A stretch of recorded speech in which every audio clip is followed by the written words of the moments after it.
चलिए, कल आपने होमवर्क दिया था, आपको किया होगा आपने, जमा कि नहीं जमा मालूम नहीं, बोले करके देखना पड़ेगा। पहले तो फॉर्मूले याद किए कि नहीं आपने? कम से कम एक बार, जस्ट एक बार पढ़ लो, ताकि सारे फॉर्मूले वो आज काम में आने वाले हैं। इन्वेंट्री लेवल्स के जो फॉर्मूले हमने देखे थे, आरओएल याद है क्या? आरओएल के दो फॉर्मूले थे, क्या थे? Maximum lead time into maximum consumption rate, that's all. ये हो गया आरओएल। फिर उसके बाद हम आए थे, आरओएल का और एक फॉर्मूला था कि मिनिमम स्टॉक और safety stock plus average lead time into average consumption, दो प्रकार से निकाल सकते हैं, किसी भी प्रकार से निकालो। फिर उसके बाद हमारा था मैक्सिमम इन्वेंट्री लेवल और stock level is equal to ROL minus minimum lead time into minimum consumption rate plus Q और ईओक्यू, ऑर्डर क्वांटिटी जो भी होगी। ये था आपका minimum inventory level, sorry maximum inventory level. फिर था मिनिमम इन्वेंट्री लेवल, तो वो था maximum into maximum minus average into average, और ROL minus average lead time into average consumption rate, याद है ना आपको? फिर मैक्सिमम हो गया, मिनिमम हो गया, फिर एवरेज, एवरेज यानी minimum plus maximum divided by 2, या दूसरा एक दिया था S S plus Q by 2। S S मतलब सेफ्टी स्टॉक, मतलब मिनिमम स्टॉक हम लोग। अच्छा ठीक है ना। अब उसमें देखो, इतना तो समझा आपको कि एवरेज जो है, एवरेज ये क्यू बाई 2 है, इतना तो मालूम है पक्का। कि सपोज स्टॉक इज जीरो, मतलब सेफ्टी स्टॉक जीरो है, तो अपना ऑर्डर क्यू क्वांटिटी करते हैं, तो क्या होगा? जीरो से क्यू, फिर धीरे धीरे जीरो, फिर क्यू माला है कि, फिर जीरो, फिर जीरो, फिर माला है कि, फिर, तो एवरेज तो क्यू बाई 2 हो गया, प्रोवाइडेड स्टॉक इज जीरो। लेकिन आप यदि कुछ सेफ्टी स्टॉक रखना चाहते हो तो वो परमानेंट रहेगा ना, because safety stock means minimum stock, यानी मिनिमम आपको उतना चाहिए, तो इसमें प्लस एस एस कर दो, that will become average stock. होगा कि नहीं होगा? एक तरीका। दूसरा तरीका समझने का ये है कि मान लो कि ये सेफ्टी स्टॉक है आपका, कितना यूनिट बोलो आप, कितना भी बोलो जो मन में आएगा, 1000 यूनिट मान लो, ठीक है, और ऑर्डर क्वांटिटी मान लो आपकी 5000 है, तो आपका जो स्टॉक है वो 1000 से कम कभी नहीं जाएगा, बिकॉज सेफ्टी स्टॉक है minimum stock. Normally we don't want to dig out of that stock, इसीलिए उसको बोलते हैं सेफ्टी स्टॉक, बराबर है। तो जैसे मान लो आपके पास 1000 यूनिट है और 5000 और आ गए, क्वांटिटी, ऑर्डर क्वांटिटी 5000 है, तो 5000 एक कितना हो जाएगा? 6000, तो स्टॉक लेवल पहुंचेगा 6000 में, बराबर है। तो आपका मिनिमम 1000 रहेगा सेफ्टी स्टॉक, और 1000 प्लस जिस दिन 5000 का माल आता है उस दिन 6000 हो जाएगा, ठीक है। तो minimum plus maximum divided by 2, ऐसा तो करते ही अपन। तो 6 एक 7 डिवाइडेड बाय 2 कितना हुआ? 3500। तो इसको हम ऐसा सोच सकते हैं कि ये 1000 तो है ही, ठीक है। तो आप अपना फॉर्मूला जो दिया था S S plus Q by 2, इससे भी इतना था कि नहीं, देख लो कैसा आता। 1000 एस एस है, क्वांटिटी 5000 एट ए टाइम है, डिवाइडेड बाय 2 करो, 2500 प्लस 1000, 3500, ठीक है। सिर्फ इसमें एक ही प्रॉब्लम है कि दोनों फॉर्मूले से अलग आता है, और उसमें कोई दिक्कत नहीं, क्योंकि एवरेज का मतलब होता है एवरेज, तो एवरेज कितने भी प्रकार से निकाल सकते हैं, तो बोथ फॉर्मूले आर अप्लीकेबल, एलिजिबल। फिर हम एग्जाम में क्या करेंगे उसके लिए मैंने कल बताया, डेटा अवेलेबल है वैसा करो, यदि दोनों के लिए अवेलेबल है दोनों कर डालो, क्या 1 मिनट का काम रहता है, ठीक है। तो ये था आपका एवरेज स्टॉक। फिर था डेंजर लेवल। डेंजर लेवल क्या थी? Average consumption rate multiplied by minimum lead time for emergency purchases, ठीक है। तो जो आज सिर्फ आए होंगे डायरेक्ट, तो उनको ये फॉर्मूले पेज नंबर 2.2 पे है, थोड़े से इतने पढ़ के करने पड़ेंगे, और आप एडमिशन लेने के बाद आपको बैकअप मिल जाएगा, जितना भी दिन मिस हुआ है उसके वीडियो आपको मिल जाएंगे साथ, सो दैट पैचअप हो जाएगा आपका, ठीक है।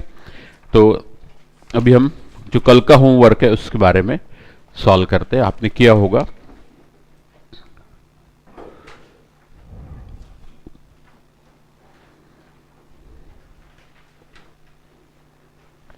चलिए क्वेश्चन नंबर 2.5। पहले कितने लोगों ने किया, हाथ ऊपर करो। मैंने आपको पहले लेक्चर में बताया था कि आप बैठिए, आप होमवर्क करेंगे तो आपको 80 के ऊपर मार्क आएंगे, ठीक है। नहीं करेंगे तो मैं अपने मुंह से कुछ नहीं बोलता, ठीक है। रेगुलर होमवर्क करेंगे तो सब तैयार हो जाता, कुछ भी नहीं करना पड़ता फिर। चलो देखो, material X and Y, there are two materials X and Y. तो जैसे मैंने बताया जितने मटेरियल्स होंगे उतने अलग अलग लेवल होंगे उसके, सबका एक नहीं रहता है, ठीक है। So there are two material, so there will be two level, हर चीज के दो दो लेवल हो गए। Minimum usage is 50 units per week. अब ये minimum usage 50 units per week किसके लिए है, एक्स के लिए है कि वाई के लिए है? दोनों के लिए होना चाहिए, जैसा प्लेन प्रॉब्लम पढ़ने से, बराबर है ना। तो हम यहां लिखते हैं कंजम्पशन रेट, उसी को बोलते हैं यूसेज रेट।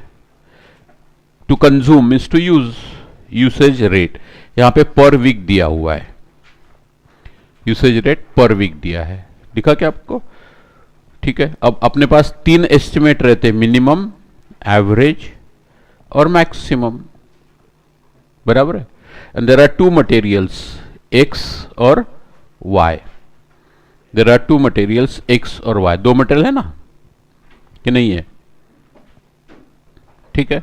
तो मिनिमम कितना है एक्स के लिए 50, बराबर है, और वाई के लिए भी 50। आगे बढ़ते, maximum usage 150 units each per week. अभी किसके लिए, एक्स के लिए कि वाई के लिए? दोनों के लिए। तो यहां पे लिखेंगे 150 150। अब वो एवरेज की बात नहीं कर रहा है, तो यदि नहीं दिया तो हम क्या करते हैं, maximum plus minimum divide by 2 ऐसा मान लेते हैं, कोई प्रॉब्लम नहीं। तो 150 प्लस 50 200 डिवाइडेड बाय 2 100, तो इधर भी 100। तो यह है यूनिट्स पर वीक। ये क्या है?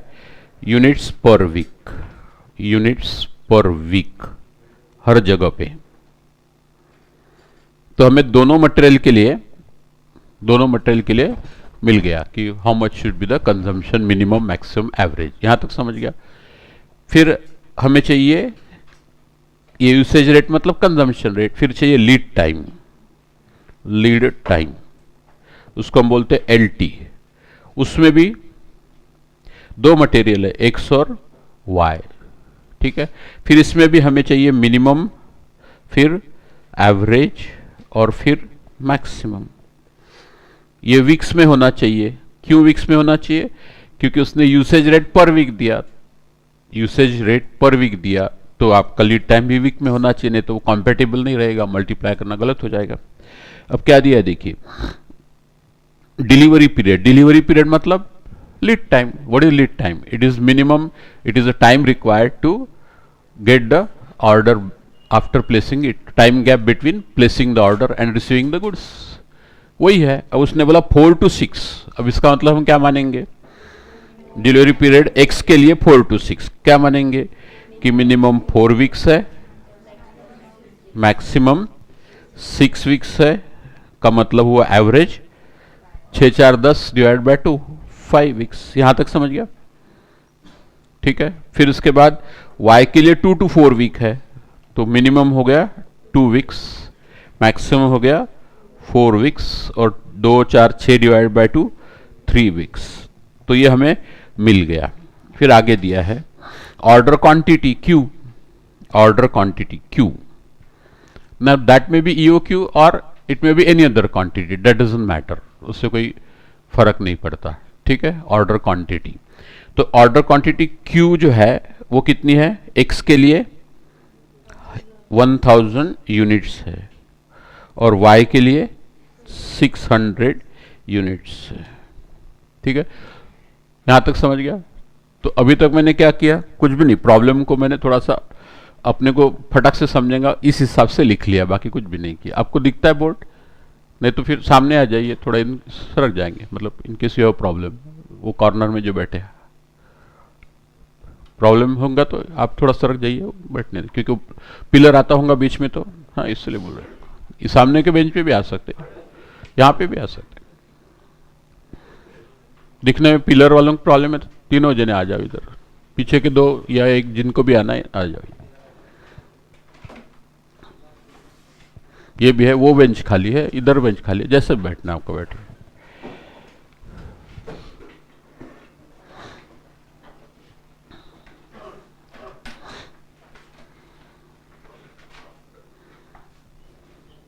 चलो, तो ये प्रॉब्लम लिख के हो गया।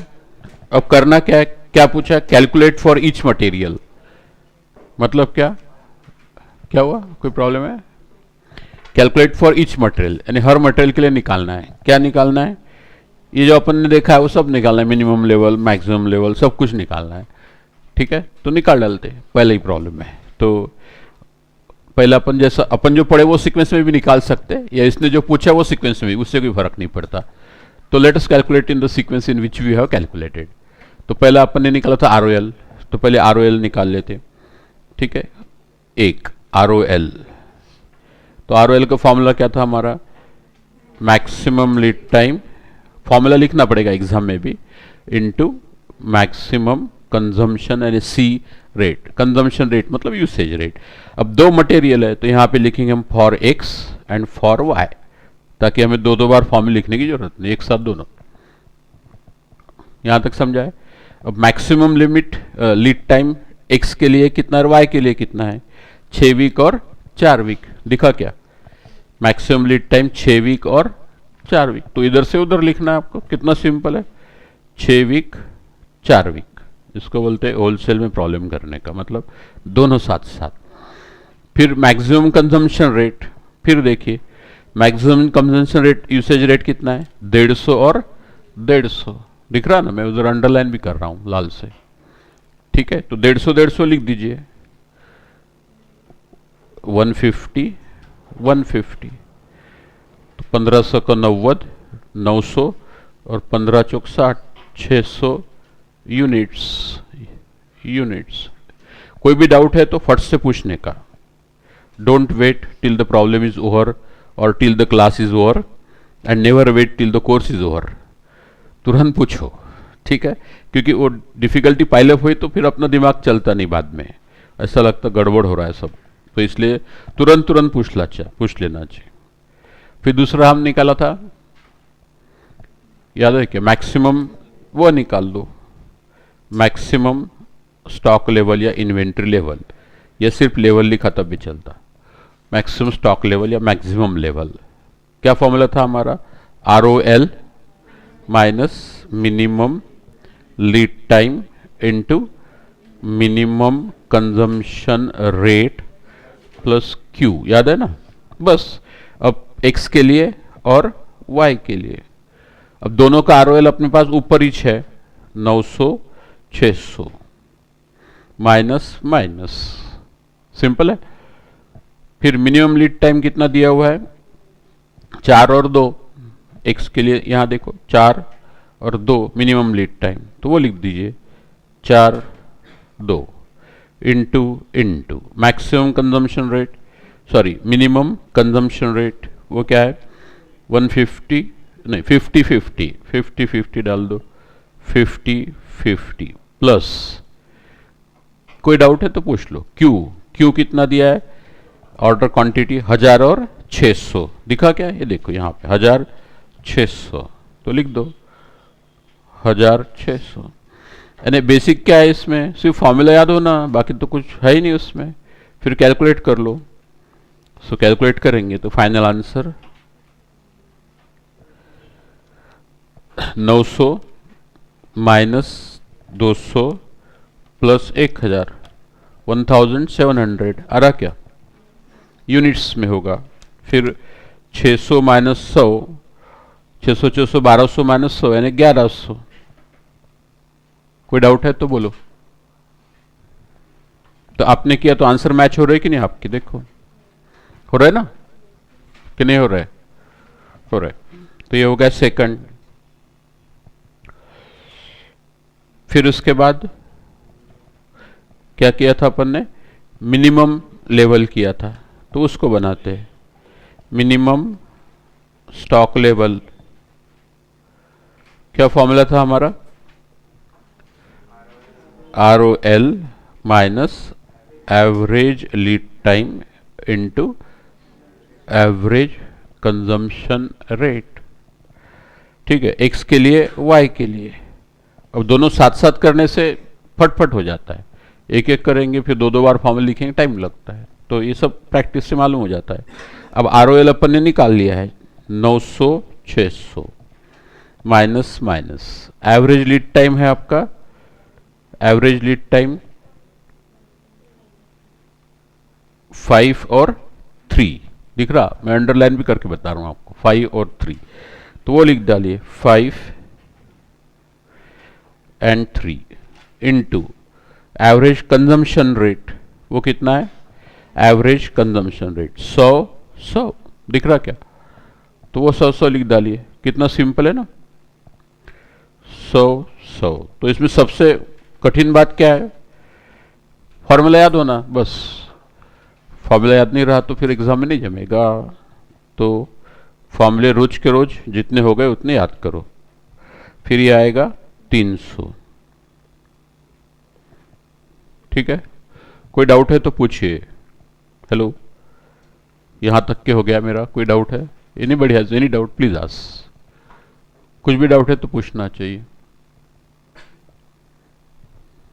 आपको कोई डाउट है,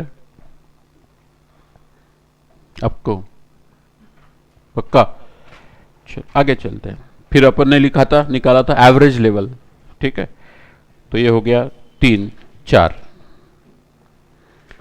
एवरेज लेवल, स्टॉक लेवल या inventory level, average stock level या इन्वेंट्री लेवल, वो कैसे कैलकुलेट करते थे, तो maximum plus minimum divide by 2, याद है ना, मैक्सिमम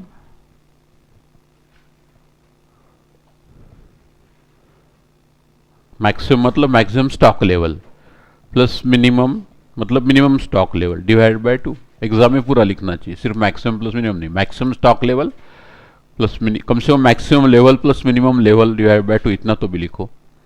अब मैक्सिमम x के लिए अलग, y के लिए अलग, ठीक है, x के लिए अलग और y के लिए अलग। अब देखिए मैक्सिमम क्या है, 1700 1100, 1700 1100, मिनिमम क्या है 400 300, टोटल करके डिवाइड बाय 2, तो 17 4 21 1050 यूनिट्स और 700 यूनिट्स, यहां तक समझा। और इसको और एक तरीके से करते हैं हम, क्या करते हैं, average stock level is equal to average level is equal to SS plus Q by 2, SS मतलब मिनिमम स्टॉक, इसमें भी X और Y 2 है, अब मिनिमम कितना है 400 300 प्लस Q बाई 2, क्वांटिटी कितनी ऑर्डर करते हैं वो लोग 1000 एंड 600, तो 1000 डिवाइडेड बाय 2, 600 डिवाइडेड बाय 2, यह आएगा 900 और यह आएगा 600 यूनिट्स। अब दोनों के आंसर में थोड़ा थोड़ा फर्क है, पहले फॉर्मूले से दिख रहा क्या, पहले फॉर्मूले से इधर 1050 x के लिए आ रहा है, तो दूसरे से 900, आन दो, उससे कोई फर्क पड़ता नहीं। देन y के लिए 700 तो 600, एवरेज है, एवरेज का यही प्रॉब्लम रहता है। There are several ways to find out average, arithmetic, harmonic, geometric, median, mode, ये सारे एवरेजेस है, अलग अलग जगह पे अलग अलग लेते हैं, तो दोनों तरीके से चलता है, कोई प्रॉब्लम नहीं। ठीक है, अब और क्या पूछा है उसने देख लो, मिनिमम लेवल निकाल लिए, मैक्सिमम लेवल निकाल लिए, रीऑर्डर लेवल निकाल लिए, एवरेज स्टॉक लेवल निकाल लिए, खत्म, सब हो गया। अब आप बोलेंगे डेंजर लेवल नहीं निकाले, तो उसके लिए क्या चाहिए आपको, डेंजर लेवल यदि निकालना चाहते हो तो क्या चाहिए, लीड टाइम फॉर इमरजेंसी, वो दिया नहीं है तो नहीं निकाल सकते, तो नहीं होंगे उसकी कोई डेंजर लेवल, और क्या। ठीक है, यहां तक क्लियर है, चलो, तो ये प्रॉब्लम तो सिंपल है, हो गया। आगे देखिएगा, क्वेश्चन 2.6,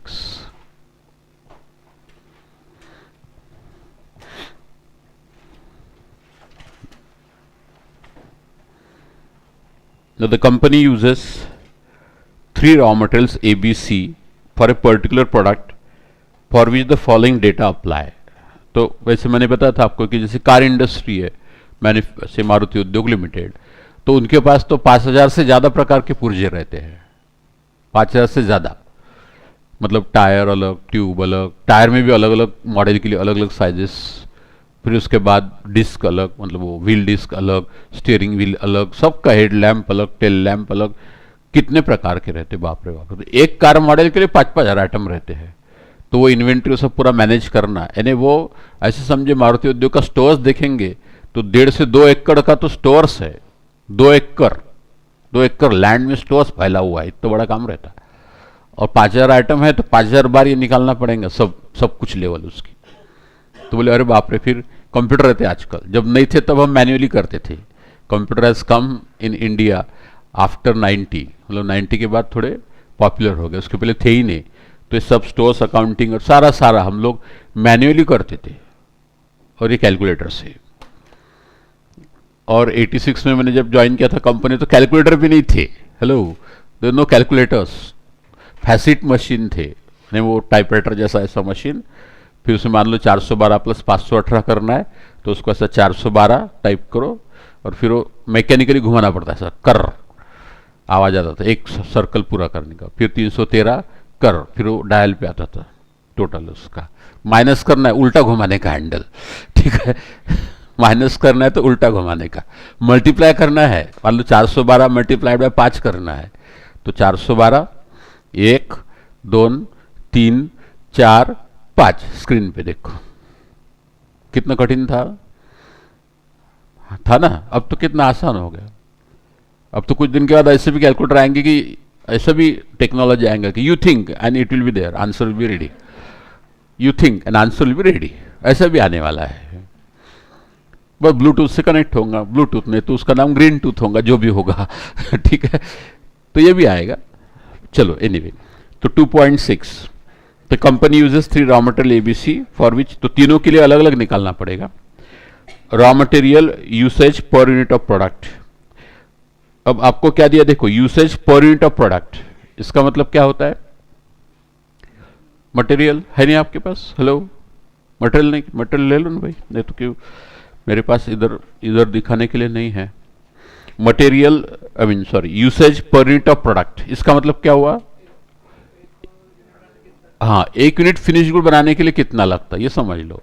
जैसे एक कार बनाने के लिए टायर कितना लगते हैं, 5, एक कार बनाने के लिए 5 टायर। तो यदि आपका प्रोडक्शन 2000 कारें होगा तो 2000 इंटू 5, 10,000 ये आपका कंजम्पशन होगा या रिक्वायरमेंट होगा, एनुअल रिक्वायरमेंट जैसा भी हो। तो ये पर समझ लो। रीऑर्डर क्वांटिटी दिया है, देन प्राइस पर केजी दिया है, then delivery period in weeks, minimum, average, maximum, reorder level, minimum level, ठीक है। तो जैसा प्रोडक्ट ए है, प्रोडक्ट ए मेरे पास, 1 मिनट में देखता हूं, मेरे पास यदि पॉसिबल है तो स्क्रीन पे दिखाने की कोशिश करता हूं मैं। 2 मिनट, आप 1 मिनट लगेगा आपको।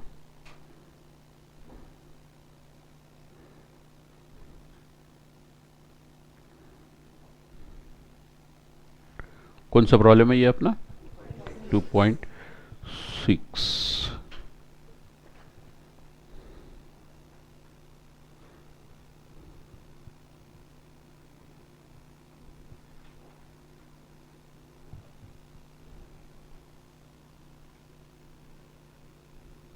क्योंकि कुछ लोगों के पास मटेरियल नहीं, इसलिए मेरे को ये कार्यक्रम करना पड़ेगा।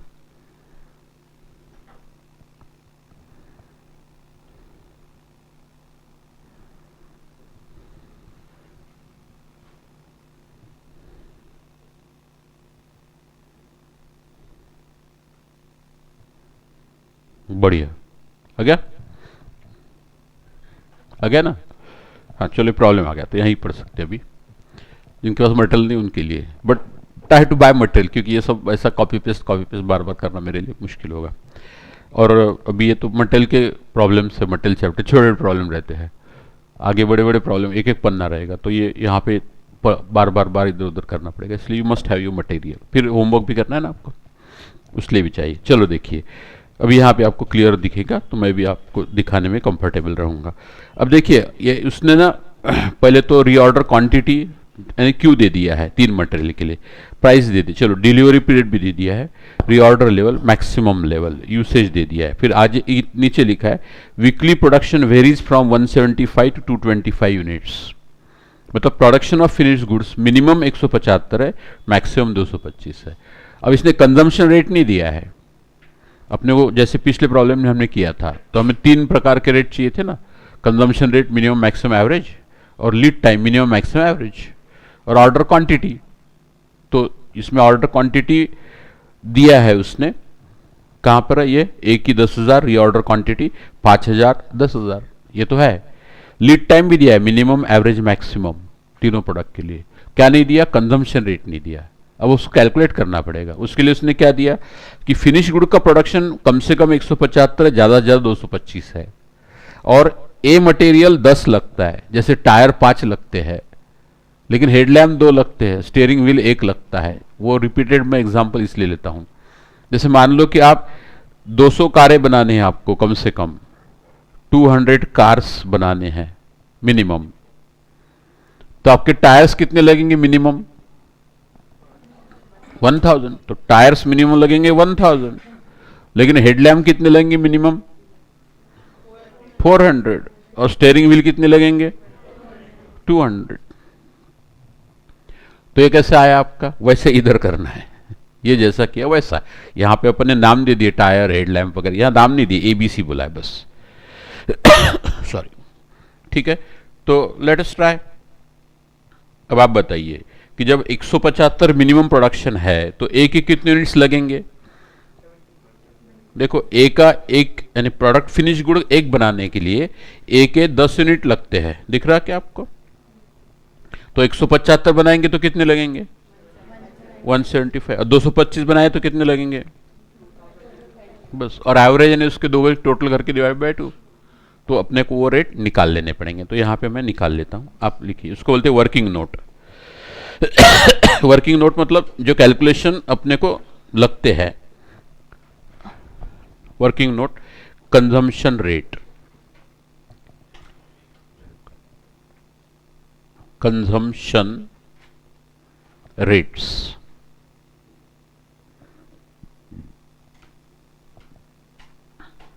Consumption rates. तो अपने को 3 रेट रहते, मालूम है ना आपको, 3 रेट रहते। अब प्रोडक्ट आपके पास 3 है, ए, बी और सी, 3 प्रोडक्ट है। अब लेवल 3 मिनिमम, एवरेज और मैक्सिमम, मैं सामने एक टेबल जैसा बना लिया। अब देखिएगा आपका मिनिमम प्रोडक्शन कितना है 175, और पर यूनिट ए कितना लगता है 10, तो 175 इंटू 10 इज इक्वल टू कितना 1750। मैक्सिमम प्रोडक्शन कितना है 225, सो 225 इंटू 10 2250, और फिर इसका एवरेज कर लो। इस क्या बोला, अच्छा एवरेज दिया है, अच्छा एवरेज दिया है बोलते हैं, तो आपको 200 इंटू 10 करना पड़ेगा, ये आएगा 2000, वो भी उतना ही आएगा शायद 1750 प्लस 2250 डिवाइडेड बाय 2। आना चाहिए, जरूरी नहीं आया तो अच्छी बात है, इतना समझा आपको जो लिखा मैंने। फिर ए के लिए हो गया, फिर बी के लिए, बी का 1 यूनिट बनाने के लिए कितने यूनिट लगते हैं 4, तो अपने क्या करना पड़ेगा 175 इंटू 4 बराबर है, तो 175 इंटू 4 जो भी आएगा, देन एवरेज 200 इंटू 4 और मैक्सिमम 225 इंटू 4, ठीक है।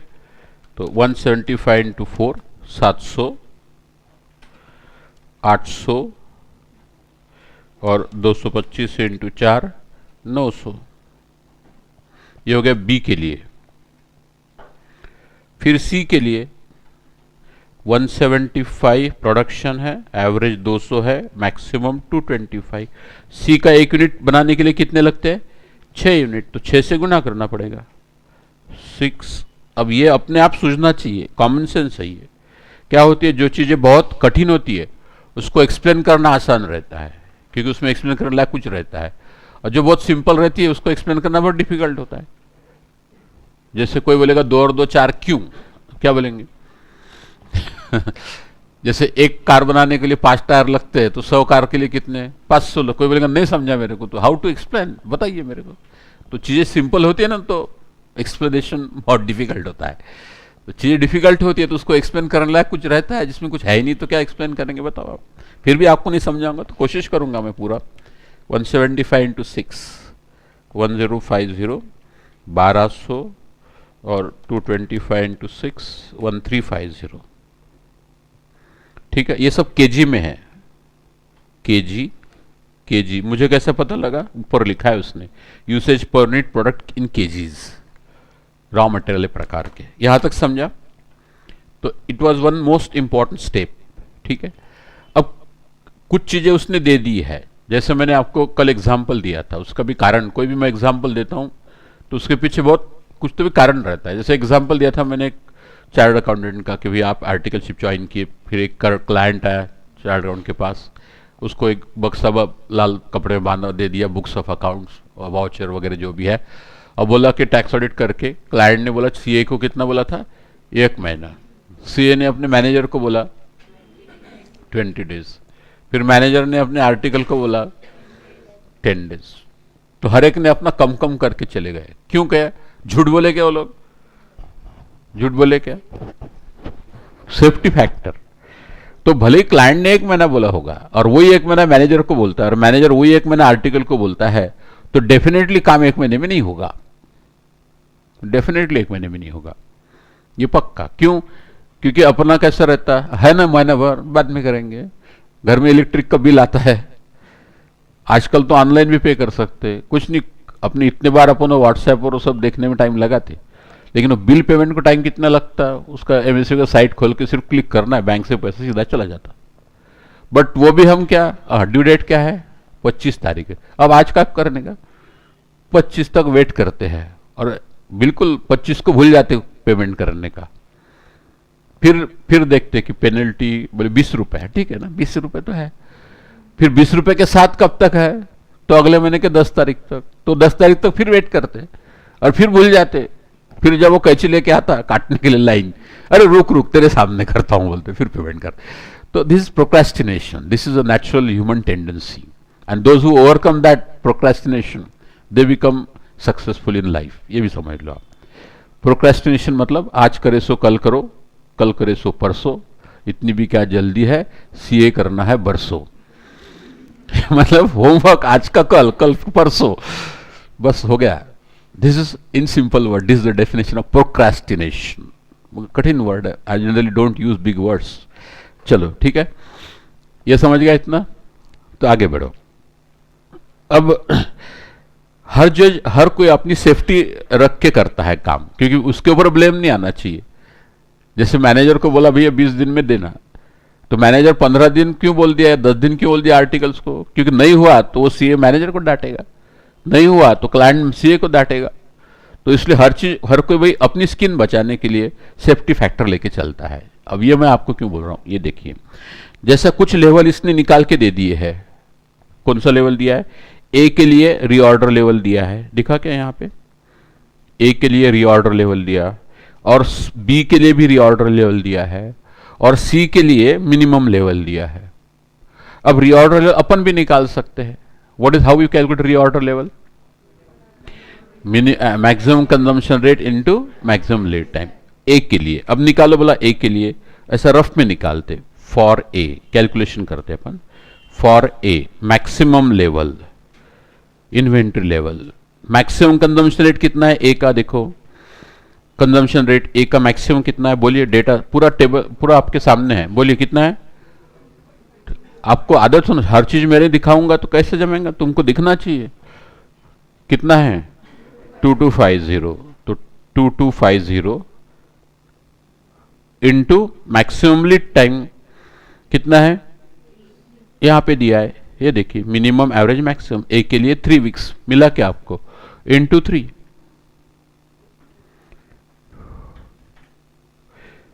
तो ये कितना आता है 6750 यूनिट्स।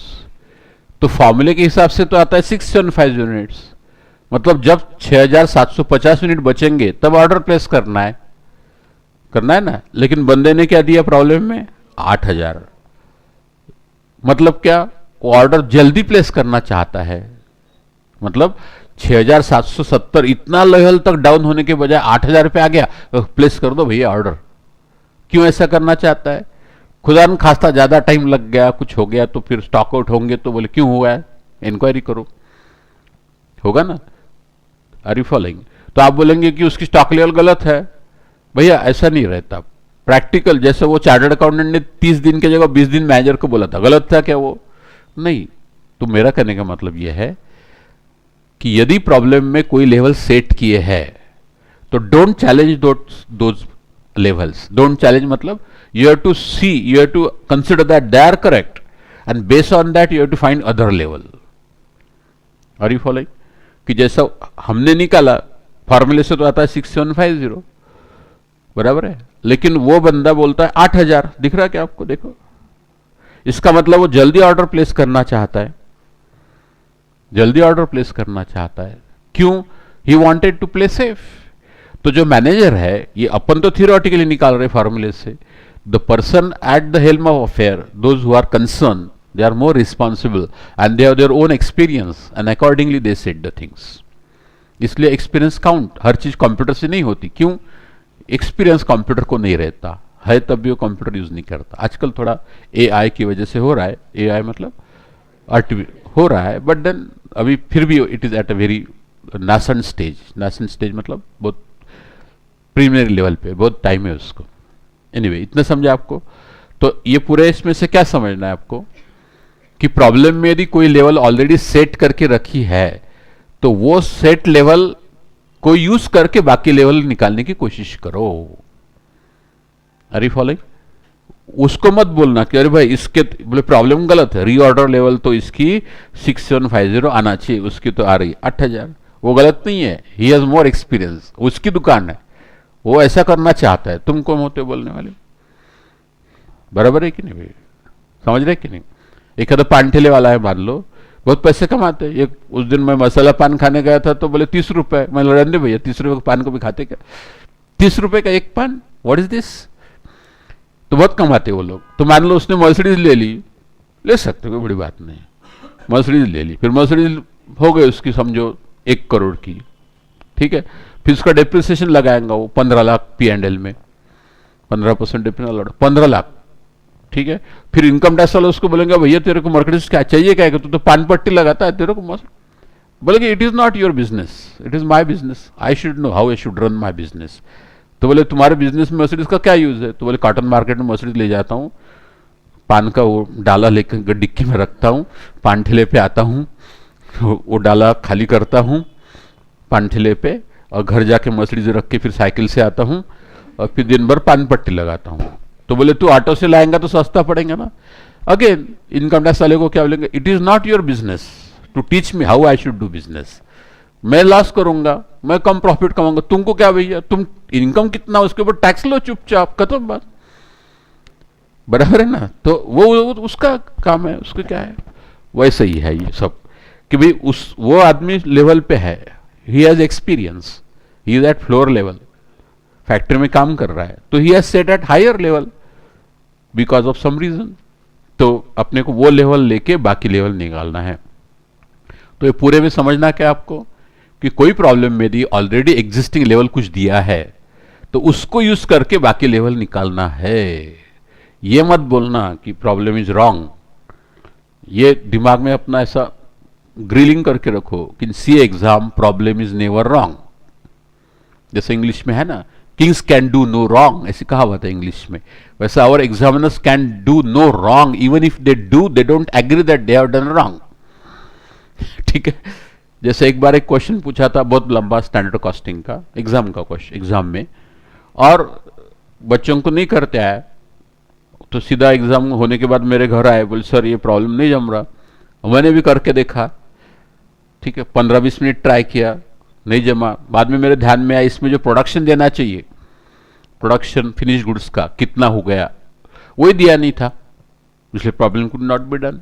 ठीक है, तो आई वॉज वेरी क्यूरियस कि अब इसका सोल्यूशन क्या देती इंस्टीट्यूट। तो सजेस्टेड जब आया, देखा, पहला ही लाइन में उसने लिखा, let us अश्यूम that the production is 3000 units. अबे हमको क्या सपना आएगा क्या? आप बताओ। तो problem was prima facie wrong, problem was wrong, यानी एक फिगर जो इंपॉर्टेंट थी वही नहीं दिया, बाकी सब दे दिया, तो उसकी वजह से प्रॉब्लम ही नहीं बना। लेकिन सॉल्यूशन में लिख दिया उन्होंने, इट इज अश्यूम। अब उनका वो प्रिंटिंग एरर हो गया, लेकिन वो मानते नहीं, वो अपनी गलती मानते नहीं, सीए इंस्टीट्यूट वाले कभी नहीं मानते। ठीक है, और फिर उनका लॉजिक क्या है उसमें, भले आप ऑडिटर बनने वाले हो, आपको समझ गया ना कि उसने प्रोडक्शन नहीं दिया, तो आपने मान लेना था, कुछ भी मानना था, 3000 की जगह 2000, जो भी लगता मान लेना था, प्रॉब्लम तो बन जाता था ना। अकॉर्डिंगली आंसर अलग आते थे, लेकिन प्रॉब्लम तो बन जाता था ना। तो तुमको जब पता चला कि प्रोडक्शन नहीं दिया, तो आपने अश्यूम करना था। और ऊपर लिखते हैं ना वो, clearly right the assumptions you have made, paper में लिखा रहता है सबसे ऊपर। तो ऐसा वो है, यानी चित भी मेरी पट भी मेरी, ऐसा है इंस्टीट्यूट का। अब we can not help it, we can change it. जो अपन कर सकते हैं वो अपन तरफ से जितना मैक्सिमम जमेगा उतना। ठीक है, तो ये 8000 लेवल है, वही पकड़ के चलने का है। इसकी दूसरे की 4750 लेवल पकड़ के चलने का है, और तीसरे के लिए मिनिमम लेवल 2000 दिया है, वही पकड़ के चलना है, और उसके आगे उसके बेस पे बाकी कैलकुलेट करना जो पूछा है। अब प्रॉब्लम में क्या पूछा, मिनिमम स्टॉक ऑफ ए, तो ए का पूछा है, तो सिर्फ जितना पूछा उतना ही करना, ज्यादा मार्क नहीं मिलते ज्यादा करने से। जितना पूछा एग्जैक्टली उतना ही करने का, न कम न ज्यादा। तो पहला आंसर आपका करेंगे शुरू अपन, एक क्या पूछा है, minimum level of A, minimum stock of A. Formula क्या है मिनिमम का आपका, ROL माइनस, वैसे maximum lead time maximum consumption rate भी है, लेकिन इसने ROL सेट किया है ना, इसलिए हमें उसका ROL यूज करना होगा, नहीं तो आपका आंसर गलत माना जाएगा। ROL माइनस मिनिमम क्या रहता है, एवरेज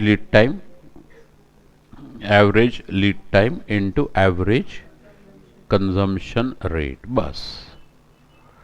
तो ROL कितना आपका 8000 minus average lead time 2 weeks, दिखा क्या आपको, यहां पे है एवरेज 2 वीक्स। ठीक है, तो 2 weeks into average consumption rate क्या है 2000, तो ये क्या हुआ अल्टीमेटली 4000 kg। यूनिट्स लिखो, पूरा लिखना, पूरा बोलना, बताया ना, एक आंसर हो गया। यदि आप वो करेंगे maximum lead time into maximum rate, तो आपका आंसर गलत आएगा, मतलब आपके हिसाब से सही रहेगा, एग्जामिनर के हिसाब से गलत रहेगा, क्योंकि जो लेवल उसने सेट किया है उसको यूज करना है, ठहराना अपना पहले ही, बस। Are you following? तो जिन्होंने किया शायद उन्होंने वैसा किया होगा। Anybody has done this problem कि नहीं? तो वैसा किया होगा कि ऐसे ही किया। वेरी गुड, चलो बहुत अच्छी बात है। Next second, maximum stock of B, maximum stock of B, तो वो कैसे करते हैं हम? अगेन इसका बी के लिए स्टॉक लेवल दिया है उसने, ROL दिया है, तो यहां है ना बी के लिए ROL 4750, इसी को यूज करना पड़ेगा। तो इसलिए फॉर्मूला आपका होगा ROL minus minimum lead time into minimum consumption rate plus Q। तो ROL कितना दिया है 4750 minus minimum lead time B के लिए 3, दिखा क्या, मिनिमम लीड टाइम बी के लिए 3 weeks, so 3 into minimum consumption rate B के लिए 700 प्लस बी के लिए ऑर्डर क्वांटिटी है कितना दिया है 5000,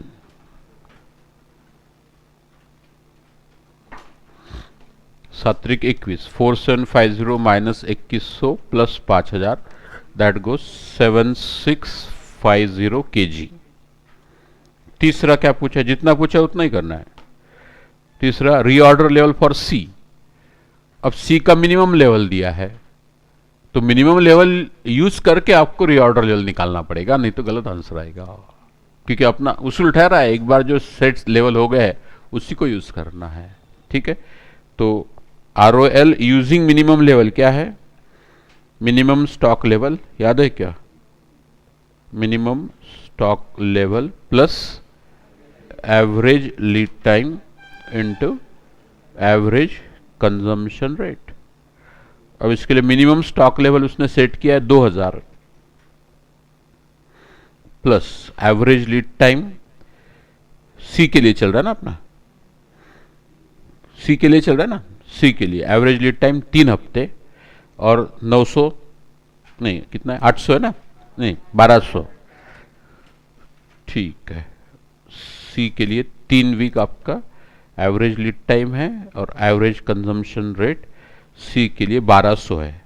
ठीक रहे, तो 36 और 2 5600 किलो। Do you agree? फिर average stock level of A, average stock level of A निकालना है क्या? अब ए का आपको ROL दिया है ना, हेलो, ए को आपको ROL दिया है, ए का अपने को निकालना है एवरेज स्टॉक लेवल ऑफ ए। चलो ट्राई करते हैं। चौथा, एवरेज स्टॉक लेवल ऑफ ए। अब देखिए एवरेज स्टॉक लेवल के 2 फॉर्मूले हैं हमारे। कौन से 2 फॉर्मूले हैं? Minimum plus maximum divided by 2, दूसरा क्या है? SS plus Q by 2। अब इसके लिए ROL ऑलरेडी उसने सेट किया है, ROL से हमने मैक्सिमम स्टॉक ऑफ ए निकालना चाहिए, क्योंकि मिनिमम प्लस मैक्सिमम चाहिए ना। आपके पास ए का मिनिमम स्टॉक लेवल है, मैक्सिमम स्टॉक लेवल निकालना है, तो मैक्सिमम स्टॉक निकालने के लिए ROL यूज होता है ना, तो पहले वो निकाल लेना चाहिए, बाद में आगे बढ़ेंगे। चलिए, एवरेज स्टॉक लेवल ऑफ ए के लिए पहले वर्किंग बनाएंगे हम, वर्किंग नोट। जो पूछा नहीं लेकिन निकालना पड़ता उसको वर्किंग नोट बोलते हैं।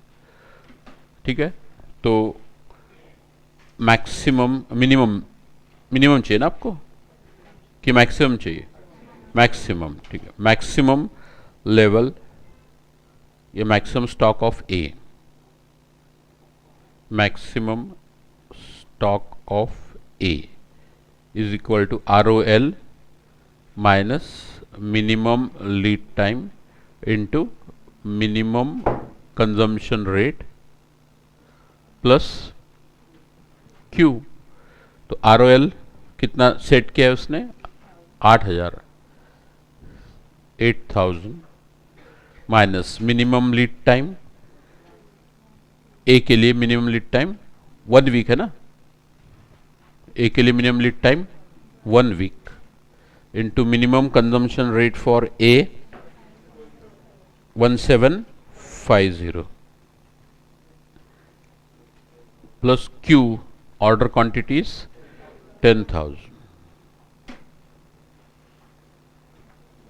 तो ये आएगा 8000, तो 18,000 माइनस 1750 16,250 यूनिट्स। ये हो गया मैक्सिमम लेवल। और मिनिमम आपके पास है तो उससे फॉर्मूला लिखेंगे minimum plus maximum divided by 2। तो मिनिमम ऑलरेडी निकाला था अपन ने 4000 प्लस मैक्सिमम 16,250 डिवाइडेड बाय 2, तो 4000 डिवाइडेड बाय 2 10,125 यूनिट्स। समझा इतना? करेंगे ना, करेंगे ना, नहीं कहा अभी मैंने बोला कि खत्म हो गया, नहीं, थोड़ा सा तो पेशेंस रखो।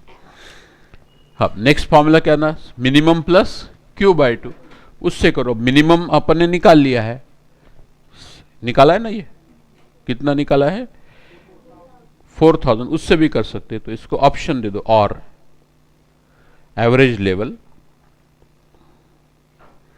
Of A is equal to SS मतलब minimum stock plus Q by 2।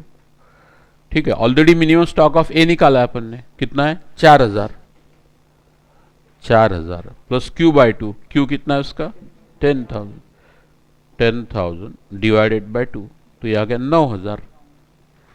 तो थोड़ा बहुत फर्क तो आता है दोनों में, ये अलाउड है, अपने को भी मालूम है। केजी, केजी में सब कुछ, बिकॉज उसका बेसिक यूनिट केजी है।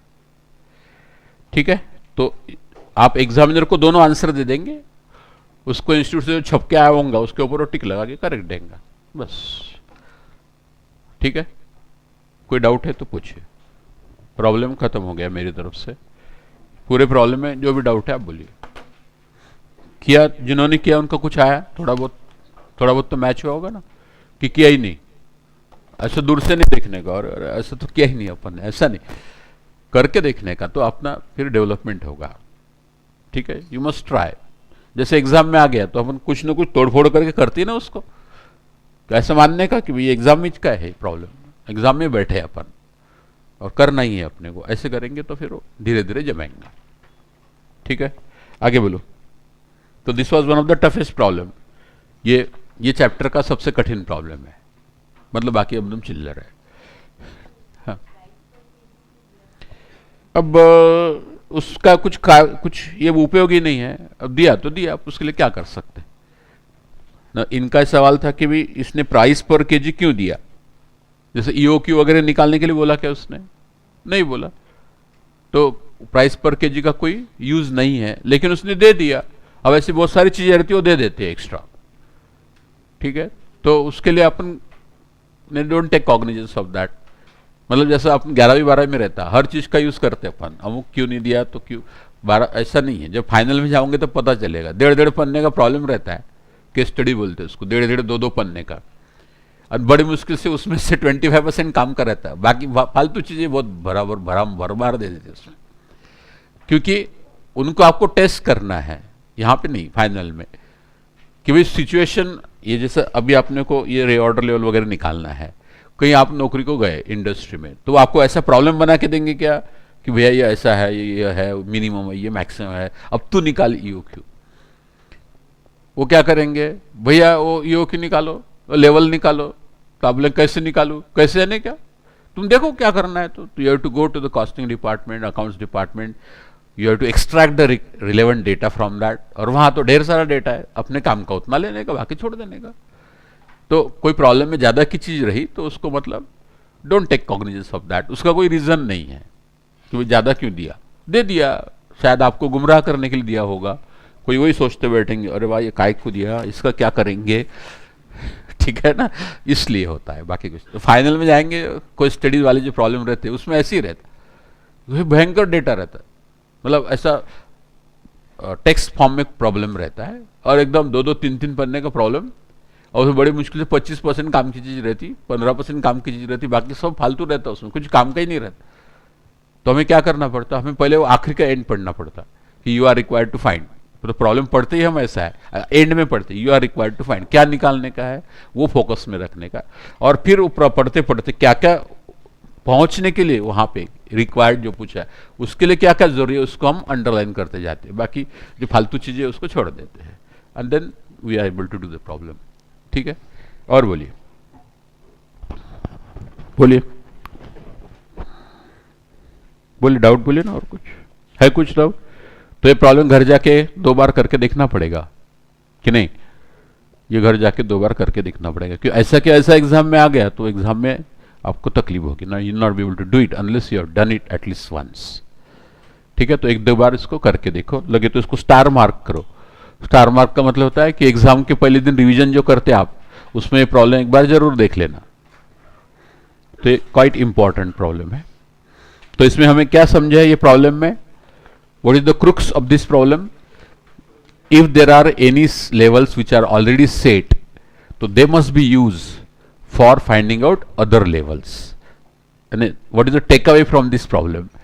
The takeaway from this problem is that if certain levels are already fixed in the problem, then those should be used to calculate other levels. That is the important point in this problem. ठीक है, तो उतना आप लिख के रखेंगे आपके copy में लाल पेन से, तो जब आप रिवाइज करते हैं तो वहाँ पे ध्यान जाएगा कि हाँ ये पॉइंट ध्यान रखना है, ठीक है ना, क्योंकि आप आगे क्विक रिवीजन के लिए आपको पॉइंट्स चाहिए, इसलिए आप वहाँ पे लिख के रखो, नोट करके लिख के रखो। नोट फॉर द स्टूडेंट मतलब ये एग्जाम में रिपीट नहीं करना है। नोट फॉर द स्टूडेंट मतलब not suppose to write in exam. Note for the student,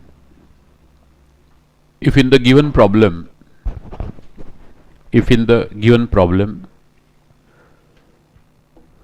certain levels are set,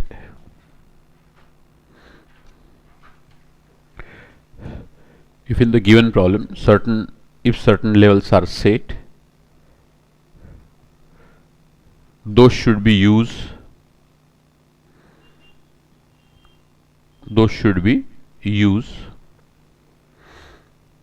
for calculating other levels,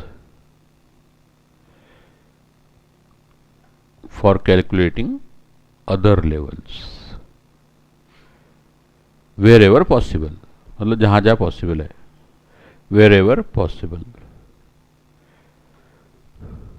ठीक है। Then next question 2.7,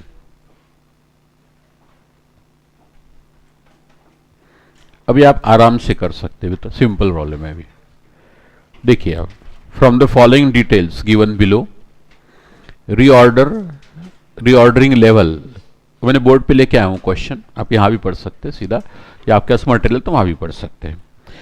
Reorder level, maximum level, minimum level, danger level. Reorder quantity is to be calculated on the basis of following information. What do you mean by reorder quantity? EOQ. How much to order? EOQ. ठीक है।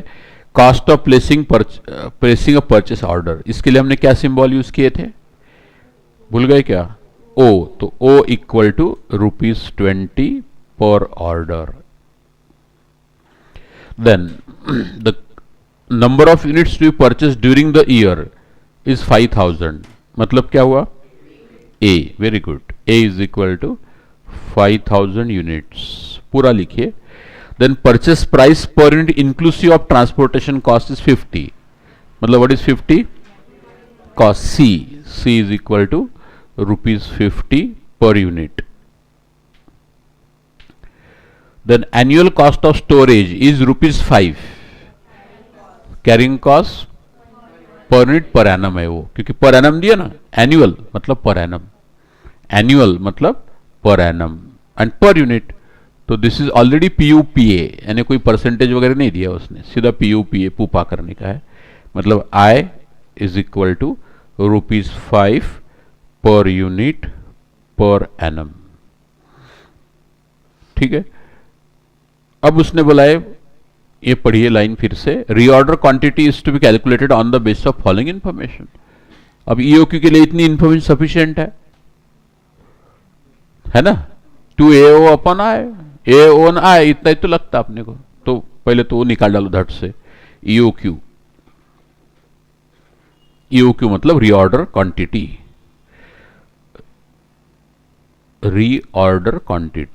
Is equal to √2AO upon I, √2A कितना है? 5000, O 20, I 5, तो 10,000 into 20 divided by 5 √200, 200 क्या? Units, पूरा लिखते जाओ। इसका मतलब he will place the order for 200 units. Now sometimes the question is asked, is ROQ and EOQ same? Is ROQ and EOQ same? EOQ का फुल फॉर्म क्या है? इकोनॉमिक ऑर्डर क्वांटिटी, और ROQ का मतलब क्या है? Reorder quantity. Is it both same? Sometimes it may be same, sometimes it may be different. मैंने आपको एग्जाम्पल दिया था कि आप CA हो गए, नौकरी को लग गए, EOQ निकाला 11 टन, फिर आपने सप्लायर को बोला 11 टन भेज, उसने बोला कि सर एक ट्रक में 10 ही टन आता है। आपने क्या बोला? तू CA है कि मैं CA हूं? बोले ठीक है भेज देता हूं। फिर उसने एक ट्रक में 10 भेजा, एक ट्रक में 1 टन भेजा, तो आपको कितना महंगा पड़ा वो?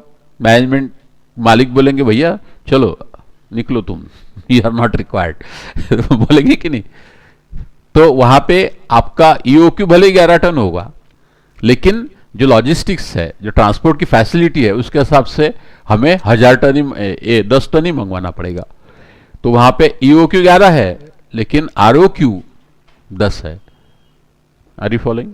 जैसे हम 1100 टन माल खरीदना चाहते या शक्कर खरीदना चाहते, ठीक है, तो आपने कोई रेसिपी पढ़ी, आजकल वो यूट्यूब पे रेसिपी आती बहुत सारी, लॉकडाउन में बहुत सारे लोगों ने वही काम किए, कुछ टाइम पास करके, बहुत सारे मतलब जेंट्स लोगों ने भी बहुत सारे, इंक्लूडिंग मी, ठीक है, यूट्यूब पे देखने का कैसा बनाने का, और फिर वो सब देते हैं। अब वहां पे लिखा था कोई तो भी रेसिपी बना ले, 1100 ग्राम शक्कर चाहिए। अब घर में तो वेइंग बैलेंस रहता नहीं, तो फिर हम क्या करेंगे? वेइंग बैलेंस खरीदेंगे क्या? नहीं। तो वह गए बिग बाजार, बोले उसको 1100 ग्राम शक्कर हो ना मेरे को, तो देंगे क्या वो? नहीं, उसके बाद पैकेट बने रहते 500 ग्राम के और 1 किलो के। तो बोले नहीं, बोले तुम ये तो 1000 लो, नहीं तुम देखो, बोले 1100 नहीं देते हम। तो फिर हम क्या करेंगे? तो हमारा खरीदी 1 किलो करना पड़ेगा, 1.5 किलो करना पड़ेगा। तो आरओक्यू में भी different, depending on logistics, packing etcetera, transportation facility, ये सब के लिए एक वर्ड है लॉजिस्टिक्स। तो लॉजिस्टिक्स के अनुसार अपने को बदलना पड़ सकता है थोड़ा बहुत आजू बाजू। तो जनरली यानी वो ऐसा रूल नहीं है उसका कि सेम है कि अलग, कभी सेम होगा कभी अलग होगा। यहाँ पे सेम है क्योंकि उसने बोला है reorder quantity will be calculate on the base of following which is the formula of EOQ. तो यहाँ पे आरओक्यू ईओक्यू सेम है, हर जगह होगा ऐसा नहीं। हेलो, समझ रहे क्या? ठीक है, जैसे 200 यूनिट आ गया ईओक्यू आपका, लेकिन सप्लायर बोलता भाई मेरे पैकिंग 250 यूनिट के है, मैं 200 देता नहीं, ये तो 250 लो, तो 500 लो, तो कुछ भी करो। तो फिर हमारा आरओक्यू 250 हो जाएगा ईओक्यू के बजाय। ये कुछ लॉजिक समझ रहा है क्या आपको? ROQ reorder quantity will depend upon packing size etcetera, ठीक है। और ईओक्यू सीधा फॉर्मूले से आता है, जो आता है वो फॉर्मूले से। तो कभी कभी वो सेम रहता, कभी कभी अलग रहता। तो ये आपको मिल गया 200। फिर उसके बाद क्या है? Details of lead time. अब average 10 days, maximum 15 days, minimum 6 days. तो ये तो दिया है, फिर से लिखने की जरूरत है क्या मेरे को? नहीं।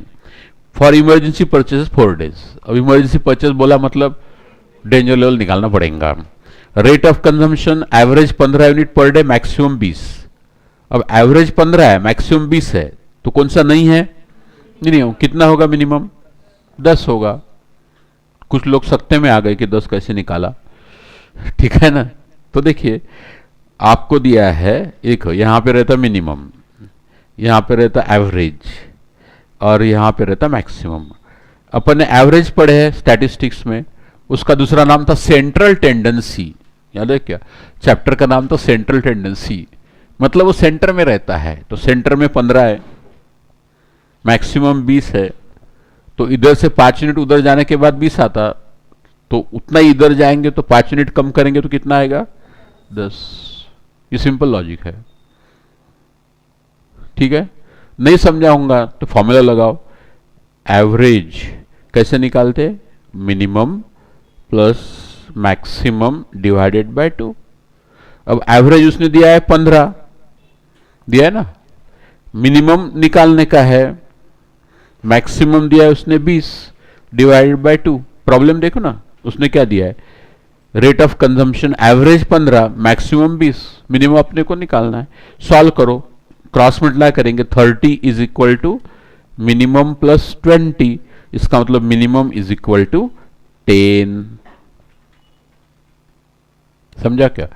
लेकिन इतना आपने को करना नहीं पड़ना चाहिए, कॉमन सेंस तो होना ना थोड़ा भैया, कि जब ये सेंटर में 15 है, इधर 20 है, तो उतना ही उधर जाएंगे तो कितना होगा? तो 5 यूनिट, 15 के 5 यूनिट ऊपर गए तो 20 आता, तो 5 यूनिट पीछे जाओ तो 10 आएगा।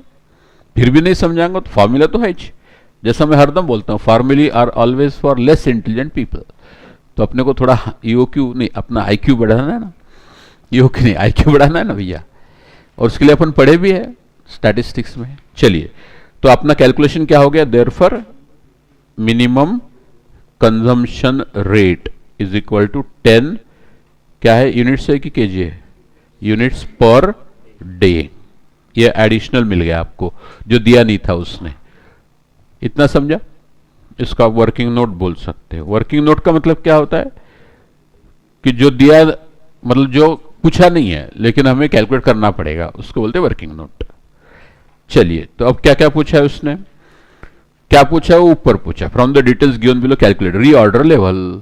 कैसे निकालते रीऑर्डर लेवल बोलो। अब उसने कोई लेवल सेट करके नहीं दिए तो वो झंझट नहीं, अपने फॉर्मूले से सीधे बनाओ। तो एक reorder level ROL, maximum lead time into maximum consumption rate. अब एक ही प्रोडक्ट है इसलिए कोई और भी प्रॉब्लम नहीं। अब देखिए what is the maximum lead time, 20 days, 20 days है ना, 20 days into maximum consumption rate, नहीं गलत हुआ मेरा, 15 डेज है, सॉरी 15 डेज है, और maximum consumption rate 20 units per day है। ठीक है, तो ये आएगा 20, 15 30, 300 यूनिट्स। अब देखो मैथमेटिक्स कितनी जबरदस्त चीज है। जैसे हम 15 इंटू 20 कर रहे हैं, ध्यान दो इधर, 15 इंटू 20 कितने हो गए, 300, और ये डेज डेज कैंसिल हो गए और यूनिट्स बचे। नहीं समझा आप, 15 days 15 days into 20 units per day, तो 15 इंटू 20 300 हो गया, और ये डेज ऊपर है और ये डेज नीचे है ना भैया, तो डे कैंसिल हो गए और सिर्फ यूनिट्स बचे। This is mathematics. तो जिसको जिसको मल्टीप्लाई करते हैं उसके उसके यूनिट्स भी मल्टीप्लाई होते हैं, समझ रहे कि नहीं, इसलिए ये 300 यूनिट्स आता है। नहीं तो बोले डेज कहां गया, इधर डेज था इधर भी डेज था, डेज कहां गया, कैंसिल हो गया। ठीक है, समझ रहे हैं ना। चलिए, तो ये आ गया 300 यूनिट ROL, पहला आंसर, 1 मार्क। दूसरा क्या पूछा है, मैक्सिमम लेवल, तो अपना तो सीधा फॉर्मूला ही है ना, मैक्सिमम लेवल क्या फॉर्मूला है, ROL minus minimum lead time into minimum consumption rate plus Q, यहां पे वो EOQ होगा, Q can be EOQ also. तो ROL है 300, मिनिमम लीड टाइम 10 दिन 10 डेज, अभी निकाला था ना अपन ने, भूल गए क्या, नहीं वो 10 कंजम्पशन रेट था, सॉरी। कितना दिन है, 6 डेज, और minimum consumption rate 10 units per day, plus EOQ कितना आया था 200, बस। तो इन दो 500 माइनस 60, 440 यूनिट्स, सिंपल था। दूसरा हो गया। तीसरा क्या पूछा है, समझ रहे हैं ना कि मैं ही कर रहा हूं, मैं ही समझ रहा हूं। बोले अपने क्या करना है, अपने को सिर्फ साक्षी भाव रखना है। ठीक है, वो कभी आपने कभी टीवी पे आते ना स्पिरिचुअल चैनल लगाओ, कभी तो कोई बाबा लोग आते हैं, कोई बड़े बड़े लोग आते हैं, तो बताते हैं कि जिंदगी में दुख नहीं पाना है तो साक्षी भाव रखो। साक्षी भाव रखो मतलब only be a witness, don't involve, only be a witness, don't involve. मतलब कभी घर में कुछ अच्छी घटना हुई तो उसमें इन्वॉल्व मत हो, ओनली बिकम विटनेस। कोई दुखद घटना हुई, बुरा मत लगने दो, only be a witness, that's all. तो you get a peace of mind. लेकिन आपकी स्टेज में पीस ऑफ माइंड की नहीं है, पढ़ाई करने की है, मेरे जैसे का ठीक है। तो आप यहाँ क्लास में बैठ के साक्षी भाव रखेंगे, मतलब यहाँ जो चल रहा है चलने दो, आपने कुछ नहीं करने का है, तो फिर फायदा नहीं होगा ना, समझ रहे हैं ना। तो you don't have to be witness, you have to be party to it. चलिए, तो नेक्स्ट क्या पूछा है उसने, मिनिमम लेवल।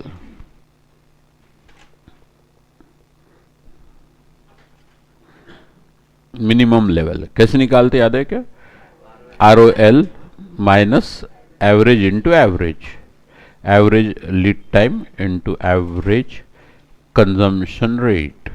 सिंपल है। ROL आया था हमारा 300, एवरेज लीड टाइम 15 दिन, और एवरेज कंजम्पशन रेट कितना है 15, दोनों 15-15 है, तो ये हुआ 75, 175 कितना, 300 minus 225, average lead time 10 days है, 10 डेज है, तो ये आ गया 150 यूनिट्स, ठीक है, मिनिमम लेवल। फिर उसके बाद डेंजर लेवल, डेंजर लेवल क्या बोला डेंजर लेवल को? Average consumption rate, average consumption rate multiplied by minimum lead time for emergency purchase, emergency purchases. So average consumption rate 15 units per day multiplied by 4 दिन यानी 60 units हो गया। तो exam में आपको ये जो EOQ निकाला उसके 2 मार्क मिलेंगे, ये 200 के 2 मार्क, और ये बाकी के लिए 1-1 मार्क, 6 मार्क का क्वेश्चन है। सिंपल था। नहीं तो बोलेंगे बात 6 मार्क इतना करना क्या, और है क्या उसमें, समझाने को टाइम लगता, नहीं तो करने में क्या टाइम लगता, 2 मिनट लगते हैं। अब अपने जो निकाला एक बार समझ लेंगे, नहीं problem is over, but what is ROL, ये 300 यूनिट ROL, इसका मतलब हमें क्या समझा? हाँ, मतलब हमारी स्टॉक लेवल जैसे कंजम्पशन होगा तो स्टॉक का बैलेंस कम कम होते जाएगा। जब हमारा क्वांटिटी का बैलेंस 300 हो जाएगा तब हमें क्या करना है, नेक्स्ट क्वांटिटी के लिए ऑर्डर प्लेस करना है। कितने की प्लेस करना है? 200। क्यों? EOQ 200 है, समझ रहे ना। फिर उसके बाद मैक्सिमम लेवल 440, इसका मतलब क्या है कि stock level should not generally exceed 440। यदि होती है तो क्या करना है, यू हैव टू इन्वेस्टिगेट कि क्या प्रॉब्लम है। स्टॉक गोडाउन में जाके एक एक चेक करना पड़ेगा कि क्या गड़बड़ क्या है। ये तो कैलकुलेशन एरर भी हो सकती है बैलेंस निकालते समय, या इधर का आइटम उधर भी पोस्टिंग होता है, टायर ट्यूब में चले गए, ट्यूब टायर में आ गए, बहुत कुछ भी होता है। जैसे एक बैंक में पैसे डालते दूसरे में जाते रिकंसाइल करते ना, वैसा भी होता है। तो सारी एरर फ्री करने के बाद फिर फिजिकल वेरिफिकेशन करना पड़ेगा, कहीं फालतू के आइटम पड़े तो नहीं है। तो वो सब के लिए है, मतलब प्रॉपर इन्वेंट्री कंट्रोल के लिए मैक्सिमम लेवल। तो इससे ज्यादा बढ़ना नहीं चाहिए, बढ़ा तो you have to investigate why the levels are more and accordingly take appropriate action. फिर उसके बाद मिनिमम लेवल 150, इसका मतलब क्या होता है कि generally stock level should not fall below 150 units, but if it touches 150 you have to take action for expediting the delivery. मतलब डिलीवरी जल्दी जल्दी हो माल की, इसलिए आपको कुछ एक्शन लेनी शुरू करे। फोन करो, उसको मैसेज भेजो, जो भी है, नहीं तो आदमी को भेजो, ठीक है। उसके बाद भी माल आया ही नहीं और अभी अपने पास सिर्फ 60 यूनिट ही बचे, सिर्फ 60 ही बचे, तो क्या करेंगे? तो लोकली सप्लायर को फोन करो, कौन कौन है, उनसे कोटेशन लो, सप्लायर को फोन करो, कोटेशन लो और माल लेके आओ, ठीक है, बस खत्म। Are you following? So these are the reasons why we calculate all these levels. तो अल्टीमेट हमारा उद्देश्य क्या है कि there should not be heavy stock, there should be minimum और average stock, cost of retaining stock should be minimum, ordering stock should be minimum, and levels are to be set in such a way that always right quantity of material is available at right time and there is no stock out. There is no stock out. This is the reason for calculating all these levels and EOQ and all that. और आपके पास 5000 से ज्यादा पुर्जे है, रोज के item भी stock out होते गया तो आपका प्रोडक्शन रोज का हैम्पर होगा, तो 13 साल वैसी प्रोडक्शन नहीं होगा। कैलकुलेट किया था अपन ने। So it's so important. और ये सारी चीजें जो है ना, अपने घर में जो हाउस लेडी रहती है, हाउस मेकर, आपकी मम्मी, वो सब ये फॉलो करती है। आपके किचन में भी कितने आइटम रहते हैं बोलो? किचन में कितने नंबर ऑफ आइटम्स रहते हैं? 1000 एक तो आ ही जाते, 1000 एक तो आ ही जाते। सब गिनना पड़ेगा ना उसमें। आप तो सिर्फ दाल चावल आटा गिनेंगे, कितना रहता है? जीरा, मिरा, हिंग, काला मसाला, गरम मसाला, फलाना मसाला, पाव भाजी का मसाला, और क्या क्या दाबेली का मसाला, डोसे का मसाला, सांभर का, कितने प्रकार है, ठीक है। फिर नमक है, फिर शक्कर है, गुड़ है, फिर इलायची है, कार्डमम है, कितने कितने प्रकार रहते हैं। तो वो सारे उनको देखना पड़ता है कि कोई खत्म हुआ है तो प्रॉब्लम। तो जनरली व्हाट दे डू, वो फ्रिज के ऊपर वो मैग्नेटिक स्टिक से एक अपना लगा रखा है, एटलीस्ट हमारे घर में रहता है वैसा, एक अपना पन्ना, 1-2 पन्ने चिपके रहते हैं। और फिर जो भी खत्म हो गया या खत्म होते आया तो हमारी वाइफ उसमें लिख के रखती है। तो जब बाहर जाना है तो वो चिट्ठी में क्या क्या है न लेके आने का, नहीं तो फिर भूल जाएंगे ना, हाउ विल रिमेंबर। तो कभी नमक ही खत्म हो गया तो सब्जी कैसे बनाएंगे भैया, टेस्ट नहीं लगेंगी ना, कि लगेंगी। चाय बनाई, अरे शक्कर खत्म हो गई, अरे फिर चाय ही खत्म हो गई, कभी तो कभी शक्कर खत्म, कभी चाय खत्म, कभी अरे कैसा होगा। मेहमान आए, आवाज दिया घर में, अरे भाई चाय वाय तो पिलाओ, फिर उन्होंने किया, अरे नहीं सर वो तो चाय की पत्ती खत्म हो गई है, अच्छा जान दो कॉफी पिलाओ, कॉफी बॉटल तो लाई नहीं, पत्थर हो गई, लाई थी लेकिन वो पत्थर हो गई। ऐसे करेंगे तो कैसे चलेगा। तो you have to keep appropriate track कि कौन से अपने पास स्टॉक है, कौन से खत्म हो गए, कौन से खत्म होने वाले हैं, और उसके हिसाब से। और बहुत ज्यादा लेके रखेंगे तो मुश्किल है, बोले कॉफी बार बार खत्म होती, 5 किलो लेके आओ ठीक है, 5 किलो लेके आके रखेंगे तो और खराब हो गई तो प्रॉब्लम है। एक बॉटल भी लाते हैं 400 ग्राम की, इतनी बड़ी आती है 400 ग्राम की, उसमें गलती से आपने गिल्ला चमचा डाल दिया, गिला चमचा गलती से डाल दिया तो पूरा वो पत्थर बन जाती है कॉफी, कुछ नहीं, खा फेंक देना पड़ता आपको। सेम थिंग अबाउट बोर्नविटा और any other Horlicks etcetera whatever you drink. तो ये सारी चीजें ध्यान उनको रखना पड़ता, so they are expert in all this inventory management. तो ये इन्वेंट्री मैनेजमेंट घर से शुरू होता है। Are you following? चलिए तो समझो आप उसको। मैं आपको एनालॉजिकल एग्जांपल इसलिए देता हूं कि आपने कोई फैक्ट्री का स्टोर देखा नहीं, तो कम से कम किचन का तो देख लो एक बार जरा ठीक है क्या रहता। तो चलिए आगे, सिंपल था क्वेश्चन, था कि नहीं? आगे नेक्स्ट क्वेश्चन। कोई डाउट है इसमें तो पूछ लीजिए, प्रॉब्लम खत्म हो गया। Should have problem please ask. है क्या डाउट? है नहीं? अब 2.8 क्वेश्चन, नेक्स्ट क्वेश्चन करो बोला आप लोग। 2.8 जिनके पास मटेरियल नहीं उनके लिए मैं कॉपी पेस्ट करके लेके आता हूं।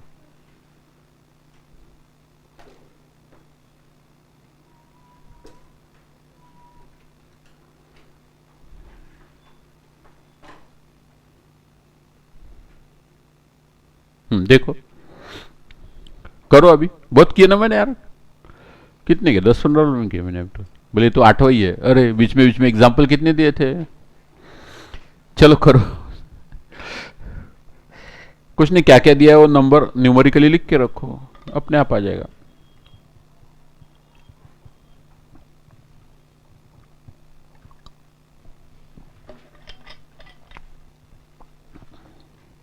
List I forget. कल और परसों मुझे थोड़ा सा गाँव जाना है। This was decided before your date of 15th was decided, इसलिए normally I don't go unless the whole course is over, but ये बार पहले से प्रोग्राम बना था। तो मुझे कल और परसों 2 दिन में नहीं हूँ, संडे को क्लास इस बार नहीं रहेंगी, फिर अगले संडे से संडे को भी रहेंगी, without that course will not be completed. ठीक है, तो अभी थोड़ा सा 2 दिन आपको, मतलब आज का थर्सडे है ना, तो फ्राइडे सैटरडे और संडे छुट्टी रहेगी। नेक्स्ट विल मीट मंडे, यानी सिर्फ कॉस्टिंग के लिए, बाकी क्लासेस चलते रहेंगे आपके। संडे, इस संडे को कोई क्लास नहीं होंगी बाकी सब्जेक्ट के भी, और अगले संडे से सारे क्लासेस होंगे। मतलब फॉरगेट अबाउट एनी हॉलीडेज, कभी कभार एक हाथ बार दे देंगे तो दे देंगे। ये जैसे 2-4 संडे कंटिन्यूस काम हो गया, अब लगा यार बहुत थक गए अपन लोग, आप लोग, हम लोगों को तो क्या 2 घंटे बड़बड़ करके जाना है, आपको तो सबको सहन करना है ना ठीक है, चलो तो ये करो। और एक था इन्फॉर्मेशन, आपने भी पढ़ा होगा, वो काफ़ी वायरल हुआ है इन्फॉर्मेशन। वो हमारे जो आरोग्य मंत्री है, health minister of Maharashtra mister Rajesh Tope, उन्होंने एकदम कड़क शब्दों में वार्निंग भेजा है सबको, पर्टिकुलरली शादी ब्याह वालों को, लेकिन अपने को वो लागू नहीं, इसलिए वो नहीं बताता। कोचिंग क्लास चलने के लिए बोला है कि all students must wear mask, और वो रेड डालेंगे। अभी छोड़ो, हेलो अभी छोड़ो, अभी ने कल से ध्यान रखो आप, या मेरे लेक्चर होने के बाद से ध्यान रखो। ठीक है, तो all students must wear mask, और वो आने के समय वो वहाँ पे वो सैनिटाइजर और वो टेम्परेचर गन होना चाहिए। ठीक है, किसी को सर्दी खांसी बुखार है तो उस दिन छुट्टी ले लेना चाहिए। ठीक है, दैट आई ऑल्सो एग्री कि किसी को मतलब तबीयत ठीक नहीं है, थोड़ा भी बुखार है तो आप घर में बैठो, कोई प्रॉब्लम नहीं, हम आपको बैकअप पूरा देंगे। पूरा टेक्नोलॉजी हमारे पास है, जो आप मैं पढ़ा रहा हूँ ये पूरा लाइव रिकॉर्डिंग हो रहा है। वैसे भी आप डिफिकल्टी पूछते ही नहीं, तो लाइव हो कि वीडियो हो कोई खास फर्क नहीं पड़ता, बराबर है कि नहीं। तो मतलब बीमार है तो फिर एब्सेंट रहो डेफिनेटली। ठीक है, और उन्होंने बोला है कि यदि ये फॉलो नहीं किया जाएगा, जैसे आए they are going to raid all coaching classes, मतलब उनका स्क्वाड का स्क्वाड आएगा, ठीक है, और फिर देखेंगे अरे किसी ने नहीं पहना तो 5,000 रुपये फाइन, हर एक को 5,000 देना पड़ेगा, ध्यान रखना, वो मैं नहीं दूंगा, आपको देना पड़ेगा, ठीक है, मैं मेरे लिए दूंगा, मैं मास्क पहनना मुश्किल है, इसलिए मैं मास्क पहनूंगा तो आपको आवाज अलग आएगी और आप देख भी नहीं पाओगे, तो इसलिए टीचर के लिए let us exam it, but student के लिए तो जरूरी है, ठीक है। प्लस अभी अपने क्लास में तो थोड़ा भीड़ ज़्यादा हो जाता है, बट उनका रिक्वायरमेंट ये है कि एक बेंच पे एक ही बैठेगा, ऐसी रिक्वायरमेंट है उनकी, ठीक है। तो वैसे भी वो रेट डालने वाले वगैरह 9 बजे तक उठते नहीं, हेलो ठीक है, रेट डालने वाले वगैरह इतने जल्दी कौन आते, जो आएंगे वो सब 9, साढ़े 9, 10 के बाद आएंगे, तो उसके बाद के क्लास में आप ध्यान रखना, तो अलग अलग बेंच पे बैठना, ठीक है, नहीं तो अननेसेसरी फाइन हो जाएगा, और पहली बार फाइन करेंगे बोले, दूसरी बार फिर कभी रेट डालेंगे, और दूसरी बार भी आपने उल्लंघन करते हुए पकड़ा तो क्लास बंद, दे विल सील इट। तो आप ध्यान रखो, ये आपने क्लिप पढ़ा नहीं होगा तो मैं आपको फॉरवर्ड कर देता हूं, ठीक है। बहुत ही उसने कड़क शब्दों में बताया, because the corona cases are rising और वो कंट्रोल नहीं हो पाएगा, तो they will again do lockdown, फिर घर में बैठो, सब बंद। अनफॉर्चुनेटली सबके बारे में बताया, बोले शादी में 50 लोगों के ऊपर नहीं होना चाहिए, अब 1-2 शादी अटेंड किए, मैंने 600-600 लोग आते हैं रिसेप्शन को, क्या करने का, इतने काय को बुलाते मालूम नहीं, सभी की तो शादी होती है, उसमें नई बात क्या है, ठीक है ना, 600-600 लोग बुलाते काय के भाई, तो 50 के ऊपर बुलाने ऐसा बोला है, तो he will crack down on all मंगल कार्यालय, on all coaching classes, on all schools and colleges. Amravati वगैरह में ऑलरेडी बंद कर दिए उन्होंने, वाशिम डिस्ट्रिक्ट में पूरा बंद कर दिया, स्कूल्स वगैरह ऑलरेडी बंद कर दिए, बिकॉज केसेस आर राइजिंग। तो अपने यहाँ भी लोग तो सुनने वाले नहीं है, अपन भी नहीं सुनने वाले मेरे ख्याल से, तो बंद हो जाएगा फिर।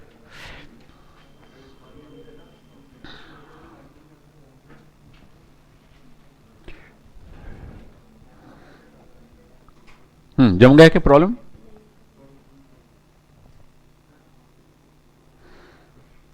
पहले प्रॉब्लम क्या, कैसा, पहले तो डेटा लिख लेना चाहिए क्या क्या दिया है।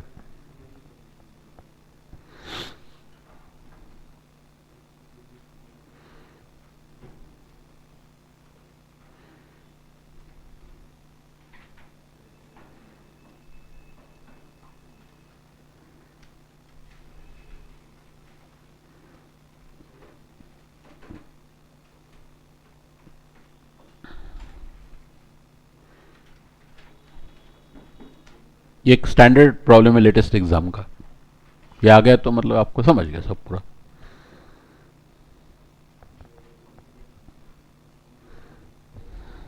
जम रहा है क्या? 2 मिनट देता हूं और हो गया।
चलो शुरू करूं कि कर रहे?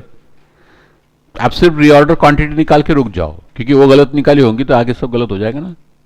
Only calculate reorder quantity and wait. हो गया होगा तो बताओ। आर ओ क्यू मतलब ई ओ क्यू निकाला क्या? ठीक है, अब देखिए पहले अपन जैसा बेसिक चीजें लिख लेते हैं, जैसे 20,000 यूनिट्स, ये क्या है? What is this 20,000 units? Annual नहीं है, मंथली है, तो एनुअल कंजम्पशन कितना हुआ? इंटू 12, 2 लाख। वो भी गलत है, वो भी गलत है। वही तो है, इंस्टीट्यूट वाले ना हमारे सीधे सीधे प्रॉब्लम नहीं देते, वो आपको कहीं ना कहीं गड़ाने वाले रहते हैं। अपने को लगता अपन ने बरोबर किया। अभी क्या लिखा है देखो ना, messrs S J private limited manufactures 20,000 units. तो ये तो फिनिश गुड है। और ईओक्यू काय के लिए रहता है, रॉ मटेरियल के लिए कि फिनिश गुड के लिए? ये तो फिनिश गुड है। तो आपने ए यदि 2,40,000 लिया होगा या 20,000, दोनों गलत है। नहीं समझे भैया? खरीदते क्या है हम, और मैन्युफैक्चर जो करते हैं उसको तो बेचते हैं ना। तो अपने को तो कितने खरीदना है, रीऑर्डर क्वांटिटी ऑफ परचेस निकालनी है। मतलब EOQ is always about raw material और components and not about finish good. पहली गलती हो गई, यही होता है एग्जाम में। तो वो थोड़ा सा दे जस्ट ट्विक इट। यहां पे मैं करता हूं तो बराबर बराबर बराबर, जब खुद करते गलत होता तब पता चलता। इसलिए होमवर्क करना जरूरी है।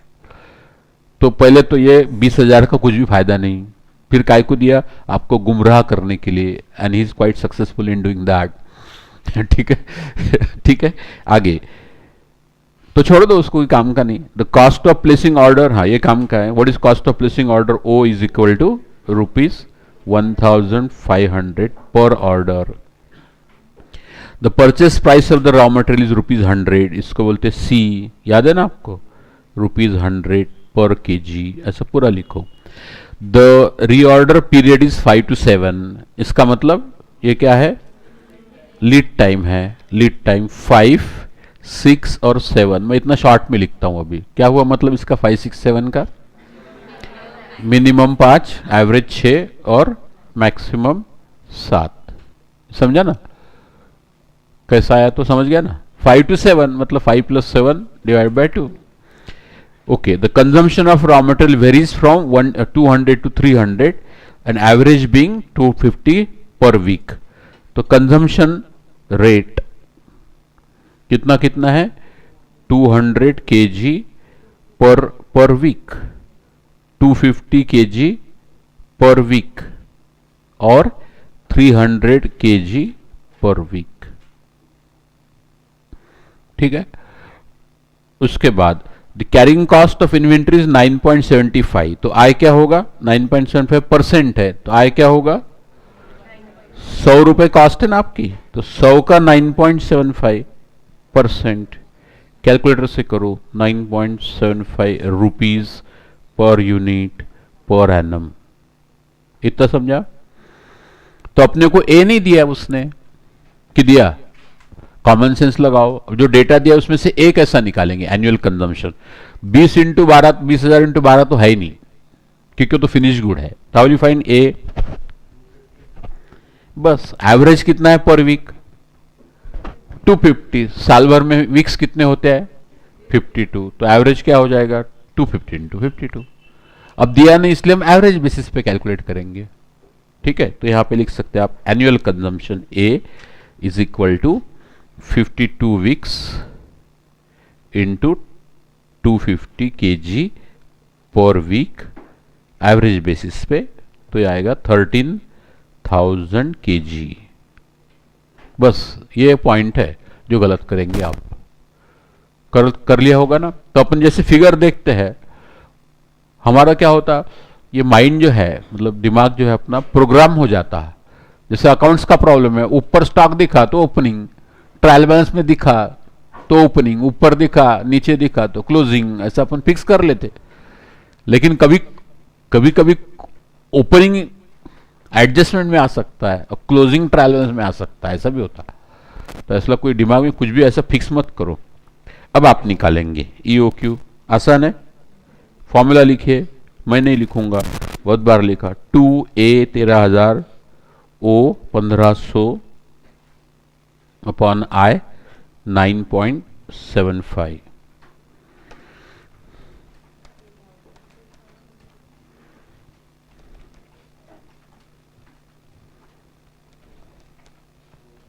$2,000 आ गया किलो, पूरा लिखो 2,000 किलो। तो ये फर्स्ट पार्ट हो गया reorder, therefore reorder quantity, reorder order quantity is equal to 2000 kg। ये मेरा पहला आंसर हो गया। समझा क्या इतना आपको? कोई डाउट है? तो what is the take away in this problem? EOQ is about raw material and components, not about finished goods। तो कहीं फिनिश गुड दिया है उसको मत ले लेना, बस। समझ रहे हैं ना? लॉजिक समझ रहा पूरा?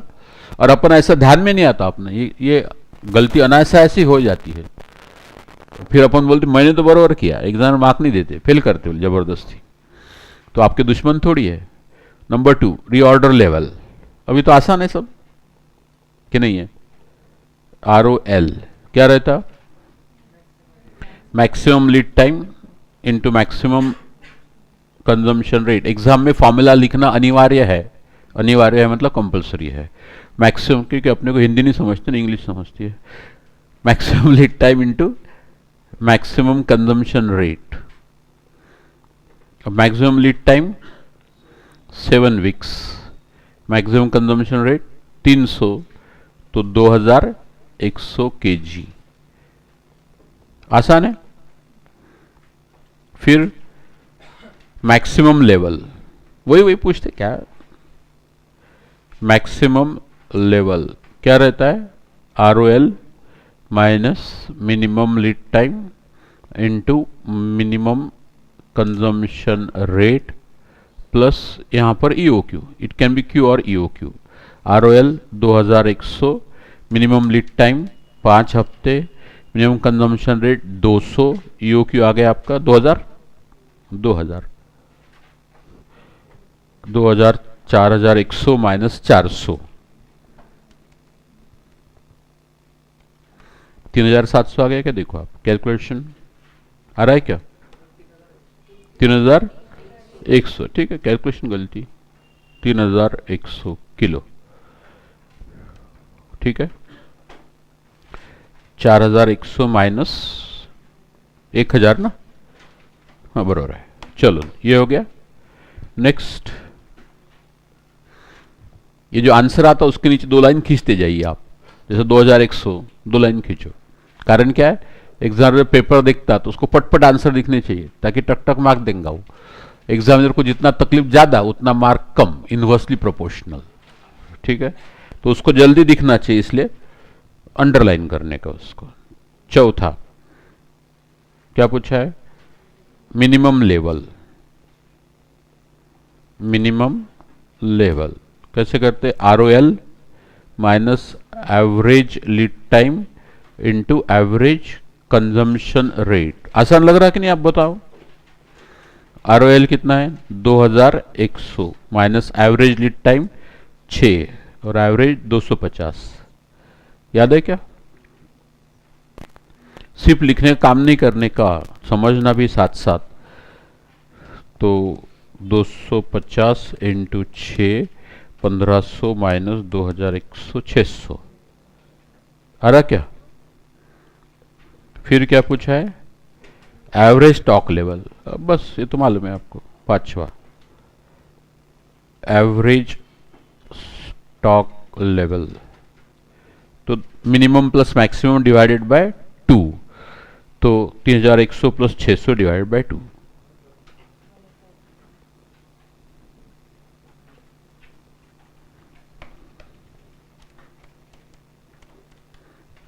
वन 1850 kg लिखा कि नहीं? देखते जाओ। और SS plus Q by 2, minimum level 600 plus Q by 2। Q कितना है? ऑर्डर क्वांटिटी 2000 है ना, डिवाइड बाई 2, 1600 के। फॉर्मूला लिखना है, मैंने नहीं लिखा, बार बार लिख के जाने पे आता मेरे को। मेरा कॉपी एग्जामिनर के पास जाने वाला नहीं है, सो आई हैव एक्सक्यूज। आपकी कॉपी एग्जामिनर के पास जाएंगी जब एग्जाम में लिखेंगे, लेकिन यहां से आदत करेंगे तो एग्जाम में करेक्ट लिखेंगे। तो पूरा लिखिए। कोई डाउट है? बोलिए। है क्या? हेलो, है क्या? बोलो ना। सिंपल था? पक्का? अब नेक्स्ट प्रॉब्लम करके बताइए विदाउट मिस्टेक। यानी आप ऐसा समझ लिया आपकी 6 मार्क की प्रिपरेशन करीब करीब हो गई। एक क्वेश्चन आता है 5-6 मार्क का इस टाइप का, तो ये भी एग्जाम का ही है 2018। चलिए क्वेश्चन नंबर 2.9 करो बोला फटाफट। और पूरा रफ पेपर में नहीं करना, मतलब ऐसा लिख के, रफ भी कर रहे होंगे तभी पूरा ऐसा लिख के बढ़िया करना है।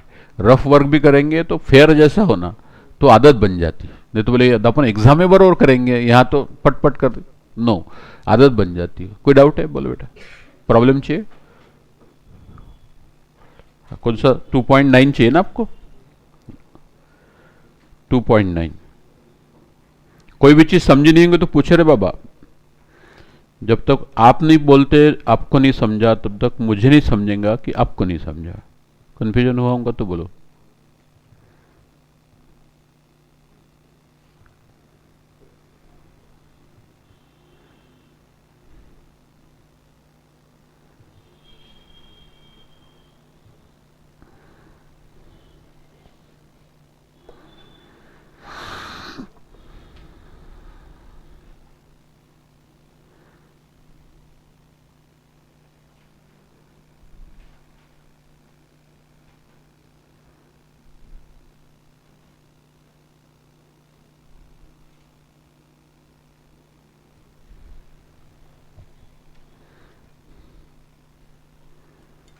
कोई भी डाउट है तो पूछना चाहिए। Don't keep anything in mind, दिमाग में कुछ भी मत रखो, पूछो।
तो अभी प्रॉब्लम आ गया कि पहले ध्यान रखना वो रॉ मटेरियल है कि फिनिश गुड है, नहीं तो गड़बड़ हो जाती ना। हर एक प्रॉब्लम में शक की नज़र से देखने का, भैया रॉ मटेरियल है कि फिनिश गुड है, रॉ मटेरियल या कंपोनेंट।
हर प्रॉब्लम में कुछ ना कुछ अलग रहेगा और अपने कॉमन से अलग करना है। बेसिक्स तो हो गए, मतलब ईओ क्यू और लेवल के हिसाब से बेसिक्स परे हो गए। अभी आपको प्रैक्टिस करना है, अलग अलग प्रॉब्लम आएगा, दिमाग लगाने का। कोई भी दो प्रॉब्लम एग्जैक्ट एक जैसे नहीं होंगे, थोड़ा ना कुछ इधर उधर ट्रिकिंग रहता है उसमें।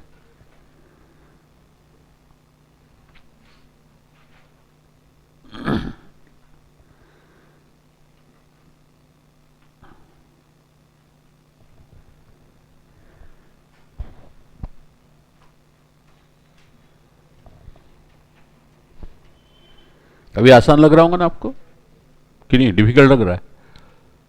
हेलो, डिफिकल्ट लग रहा है कि आसान लग रहा है अभी? बट प्रॉब्लम करने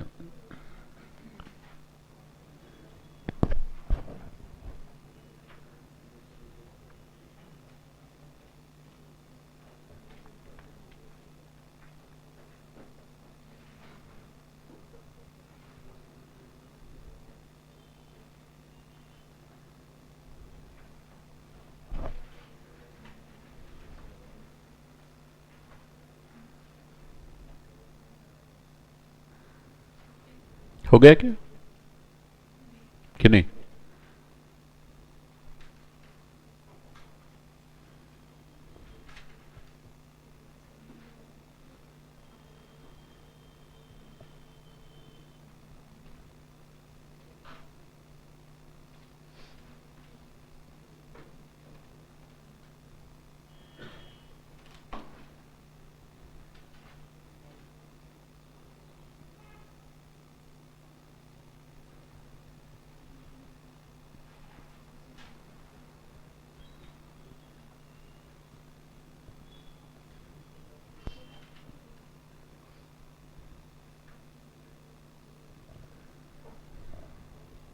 बोलिए, शैल आई डू इट?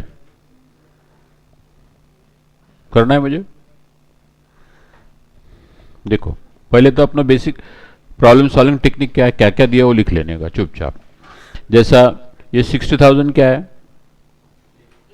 ए है, क्योंकि उसने क्लियर लिखा है it uses 60,000 annually of material Rex. Material का नाम रेक्स है, लेकिन मटेरियल है ना वो, तो ये तो फिनिश गुड नहीं है। यहाँ पे वो वाली बात नहीं, पिछले वाली प्रॉब्लम की, या कोई और बात होंगी। तो ए हो गया आपका, कितना हुआ?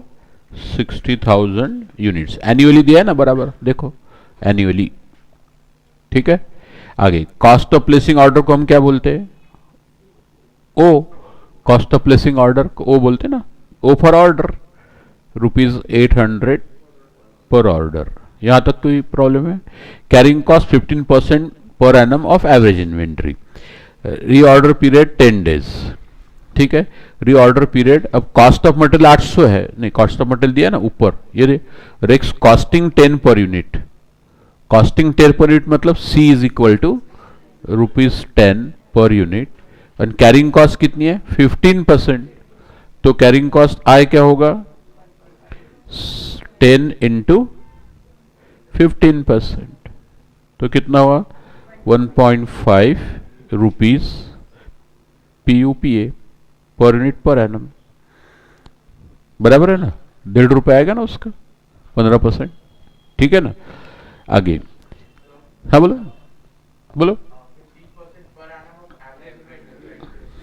हाँ ना, मैं कहा नहीं बोल रहा हूं, मेरे को बताओ, अपन ने कैरिंग कॉस्ट का फॉर्मूला क्या लिखा है? व्हाट इज कैरिंग कॉस्ट, कैसे निकालते हैं? टेबल याद है क्या आपको? Q/2 इंटू आई, ठीक है। Q/2 यानी क्या? Average inventory. Q/2 यानी क्या? इंटू आई। तो Q/2 यानी एवरेज नंबर ऑफ यूनिट्स को आई से मल्टीप्लाई करेंगे तो एवरेज बेसिस पे आएगा ना, कि नहीं आएगा? हेलो, कि नहीं? अरे भाई, हम क्या करते हैं, जैसे 1000 यूनिट लिए तो हम उसके 500 मानते हैं ना, 1000 0 टू 1000 0 टू 1000, उसका आधा कर देते 500। तो Q/2 एवरेज है और उसके और पर यूनिट से मल्टीप्लाई कर रहे हैं, तो इट इज ऑन एवरेज। तो वो बोले कर ना बोले, अभी तक जितने प्रॉब्लम किए ना अपन ने, अभी तक जितने प्रॉब्लम किए वो सारे एवरेज बेसिस पे ही किए, क्योंकि फॉर्मूला भी एवरेज बेसिस पे डिराइव होता है। तो ये एक वर्ड उसने क्या डाल दिया, सारे लोग कंफ्यूज हो गए ठीक है भैया, वो रहता ही है एवरेज पे, नहीं समझे? It is always on average basis. You don't have to do anything for that. It is always calculated on average. Q/2 into I, इसी से फॉर्मूला डिराइव किया ना अपन ने। Q/2 क्या है? Average inventory multiplied by per unit. तो average inventory पे carrying cost आ गई ना आपकी। एक यूनिट कैरी करने के लिए ₹1.5 लगता है, और मेरी एवरेज इन्वेंट्री यदि 1000 है तो 1000 into 1.5। Is it not on average inventory? Yes. तो उसमें क्या प्रॉब्लम है? ठीक है। तो कभी कभी कैसा होता है, मान लो आप गए वहां पे, बॉम्बे गए, ठीक है, और उनको पूछा किसी को, रास्ते पे जा रहा कोई, मान लो हॉकर वगैरह कुछ, उसको पूछा अरे भैया विक्टोरिया टर्मिनस कहाँ है, बोलेंगे मालूम नहीं भैया। बोलेंगे वीटी कहाँ है, अरे वो क्या है वीटी, वीटी समझता लोगों को, विक्टोरिया टर्मिनस बोले को कन्वर्ट होता है। मतलब करेक्ट बोलने से बहुत बार समझता नहीं अपने को, बराबर है कि नहीं। आपके जैसे मैं बोलूंगा पीएसटीएन, क्या आपके घर में पीएसटीएन है क्या? आपके घर में पीएसटीएन है क्या? नहीं है। है, मैं बोलूंगा क्या आपके घर में लैंडलाइन है? लैंडलाइन फोन रहता ना, वो बड़ा सा फोन, वो उठा के हेलो करते फोन, आजकल वो भी जा रहा, बट कुछ लोगों के पास तो होगा ना, कि नहीं है? उसको पीएसटीएन बोलते हैं। मतलब क्या? पब्लिक स्विचिंग टेलीफोन नेटवर्क, उसका करेक्ट नाम है। पब्लिक स्विचिंग टेलीफोन नेटवर्क उसका करेक्ट नाम है। किसी को पूछेंगे तुम्हारे यहां पब्लिक स्विचिंग टेलीफोन नेटवर्क है क्या? नहीं, बोले ऐसा नहीं है। लैंडलाइन है क्या? हाँ है ना। तो बहुत बार क्या होता है, जो नाम रूढ़ हो जाते हैं, बार बार सुनते हो सच लगते हैं, जो करेक्ट होने के बाद भी कभी सुनते हैं तो गलत लगते हैं, प्रॉब्लम वो है। समझ रहे ना? हाँ, तो हमने अभी तक जो कैलकुलेशन किए बाबा, वो एवरेज बेसिस पे ही किए। Q/2 इंटू आई फॉर्मूला डेरिव करते समय अपन ने किया ना। Q/2 एवरेज इन्वेंट्री है कि नहीं? 1 यूनिट को 1.5 रुपया लगता, तो एवरेज 1000 यूनिट दिया है तो 1000 इंटू 1.5, ये एवरेज पे कैलकुलेट किया ना कैरिंग कॉस्ट हमने। ऐसे क्यों कर रहे, समझ रहे क्या? बस तो ये ऐसा, दीज आर द टेक्निक्स कि स्टूडेंट को कैसे गुमराह करना, उसका ही टेक्निक है। अभी तक के बराबर चल रहा था, डाल दिया उसने, एग्जाम का क्वेश्चन है ना ये, डाल दिया एवरेज, हो गया अपना कंफ्यूजन। यानी जो अपने को मालूम था वही करेक्ट था। चलो ठीक है, हेलो, समझ रहे ना? ये पर यूनिट पर एनम 1.5 रुपया है, और एवरेज जितना रहेंगे उसी को मल्टीप्लाई करेंगे नहीं हम, हर स्टेटमेंट में वही किया है, Q/2 इंटू आई। चलिए फिर सेफ्टी स्टॉक 600, इसका मतलब क्या होगा? एसएस को क्या बोलते हैं? Minimum stock 600। और अपना क्या ठहरा है? ऐसा ठहरा है अपना अभी अभी। कैसे ठहरा है? आज ही ठहरा है। जो एक आधी लेवल दी हुई है ऑलरेडी, उसको यूज करके बाकी को कैलकुलेट करना। याद है क्या आपको? नोट भी करके रखा अपन ने। चलो, तो अभी क्या पूछा है? Economic order quantity. बोले अब तो हम कर लेंगे। नहीं, मैं करता हूं ना।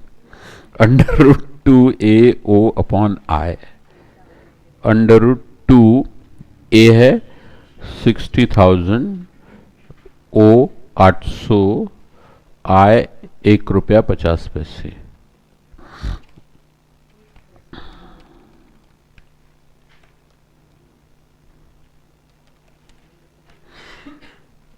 $8,000 यूनिट्स। पूरा बोलते जाओ, पूरा लिखते जाओ। तो पहला हो गया, ठीक है। अब मैक्सिमम स्टॉक लेवल के लिए, मैक्सिमम स्टॉक लेवल के बजाय सपोज अपन पहले ROL निकाला, चलेगा ना आपको? क्या होता है, एक क्वेश्चन आगे पीछे, तो पहले ROL निकाल लेते हैं।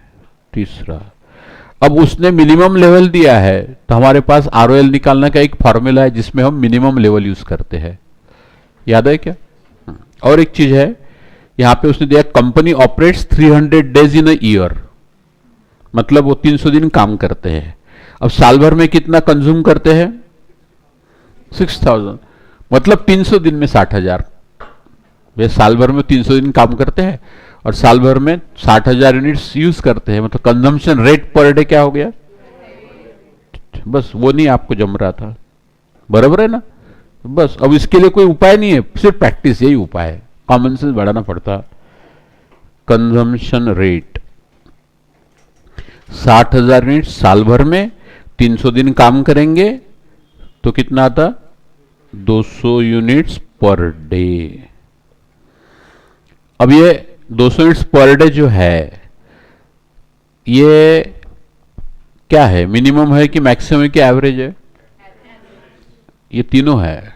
हमने आपको बताया था नोट में, प्रिंटेड नोट में पढ़ के बताया था कि when only one rate of consumption is given, that itself can be considered as minimum, average as well as maximum। याद है क्या? हर पॉइंट इंपॉर्टेंट रहता, वो पढ़ा था मैंने कल, सार्वजनिक वाचन किया था अपन ने उसका, उसमें आखिरी का नोट था, याद है क्या, कि यदि एक ही लेवल देते हैं आपको कंजम्पशन रेट की या लीड टाइम की, तो उसी को मिनिमम मानने का, उसी को मैक्सिमम मानने का, उसी को एवरेज मानने का, तीनों इतने हो गए। ठीक है, फिर आगे रीऑर्डर पीरियड 10 डेज है, इसका मतलब क्या हुआ, मतलब लीड टाइम 10 डेज है उसका, और एक ही फिगर दिया, मतलब तीनों एक ही है, तो लीड टाइम 10 डेज प्रॉब्लम में दिया है ना, 10 डेज। तो हमने सारा डेटा लिख लिया, अब आपको निकालना है आरओएल। फिर आरओएल यूजिंग क्या, यूजिंग मिनिमम लेवल निकालना पड़ेगा। ठीक है, तो चलिए तीसरा पार्ट पहले करते हैं, third part, ROL using minimum level. क्या फॉर्मूला है, SS plus average lead time into average consumption rate. अब सेफ्टी स्टॉक कितना दिया उसने, 600 प्लस एवरेज लीड टाइम कितने दिन है, 10 दिन, 10 दिन, और average consumption rate 200 units per day. तो ये हो गए 2600। ठीक है, यहां तक समझा। अब हम इसे ऑब्जेक्टिवली देखते हैं, ऑब्जेक्टिवली यानी वस्तुनिष्ठ तरीके से देखते हैं, एक ही बात हो गई। ठीक है, मतलब फैक्चुअली क्या है, तो कितना सिंपल है, देखो भैया 600 यूनिट आपको मिनिमम स्टॉक रखना है, मिनिमम स्टॉक कितना रखना है, 600 यूनिट, और एक बार ऑर्डर प्लेस करने के बाद 10 दिन लगते हैं माल आने में, 10 दिन लगते हैं, और उस दौरान हम 200 यूनिट पर डे कंज्यूम करते हैं, तो 10 दिन में कितने लगेंगे, 2000। तो 2000, और अपने को 600 के नीचे जाना नहीं, मतलब इसके ऊपर 2000, तो 2000 प्लस 600 कितने हो गए, 2600। वही तो आंसर है ना। सारे फॉर्मूले कॉमन सेंस से बनते, कॉमन सेंस के बियॉन्ड कुछ भी नहीं है, every formula is common sense codification. को समझ रहे, देखो आप 600 से कम जाना नहीं है, ऐसा समझो कि आपके पास 600 रुपए कम से कम होना, और आपने पिताजी को बोलने के बाद कम से कम 10 दिन पैसे भेजते नहीं वो, और 200 रुपए पर डे आपका खर्चा है, तो आपके पास जब 2600 रहेंगे तभी ऑर्डर प्लेस कर देंगे, ताकि क्या होगा, 10 दिन में 2000 खर्चे हो जाएंगे, 600 बचे रहेंगे, ताकि कभी उनको कम ज्यादा टाइम लगा तो मैनेज कर सकेंगे। दैट्स सिंपल, है कि नहीं कॉमन सेंस, बताओ। लेकिन एग्जाम में आपको फॉर्मूले से ही करना है, right a formula, put the value, finish. Because presentation, अभी प्रेजेंटेशन के चक्कर में लोगों ने दिमाग गिरवी रखे। ठीक है, सारा प्रेजेंटेशन में इंपॉर्टेंस दे देते हैं, बट मैं दोनों पे देता हूं, मार्क्स कमाने प्रेजेंटेशन, और नॉलेज होना, कॉमन सेंस, दोनों डेवलप करना है। चलो ठीक है, समझा, इतना समझा है ना। फिर नेक्स्ट क्या पूछा है, तीसरा हो गया, दूसरा भी मैक्सिमम स्टॉक लेवल निकाल सकते हैं अपन, मैक्सिमम स्टॉक लेवल आरओएल से निकाल सकते हैं। तो क्या फॉर्मूला है हमारा, ROL minus minimum lead time into minimum consumption rate plus Q या ईओक्यू। ठीक है, तो आरओएल है 2600, मिनिमम लीड टाइम 10 दिन, तीनों एक ही है, minimum consumption rate 200 plus EOQ 8000।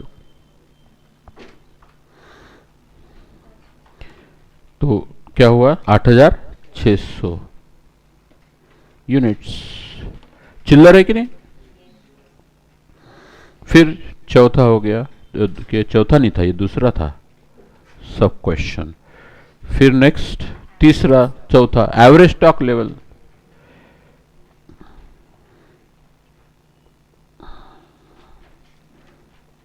Average stock level कैसे निकालते हैं हम, minimum plus maximum divide by 2, minimum plus maximum, आप सिर्फ मिनिमम प्लस मैक्सिमम नहीं लिखना, minimum stock level plus maximum stock level divide by 2। Minimum कितना है, 600, मैक्सिमम 8600 डिवाइडेड बाय 2, 4600 यूनिट्स। और क्या फॉर्मूला अपना, S S plus Q by two. S S कितना है 600, Q by two 8000 divided by 2 4600। ठीक है, अब हमने क्या बोला था, अलग अलग आते हैं। हमने क्या बोला था, अलग अलग आते हैं। यहां पे इक्वल आए, अब बोलो इक्वल वैसे आपने तो बोला था अलग अलग आएंगे। ध्यान रखो लॉजिक, अलग अलग में इक्वल इंक्लूड है, अलग अलग में इक्वल इंक्लूड है। एग्जांपल देता हूं मैं, यहां पे जितने स्टूडेंट है उनकी डेट ऑफ बर्थ अलग अलग होंगी। सभी लोगों ने एक ही दिन जन्म लिया क्या, नहीं, बराबर है।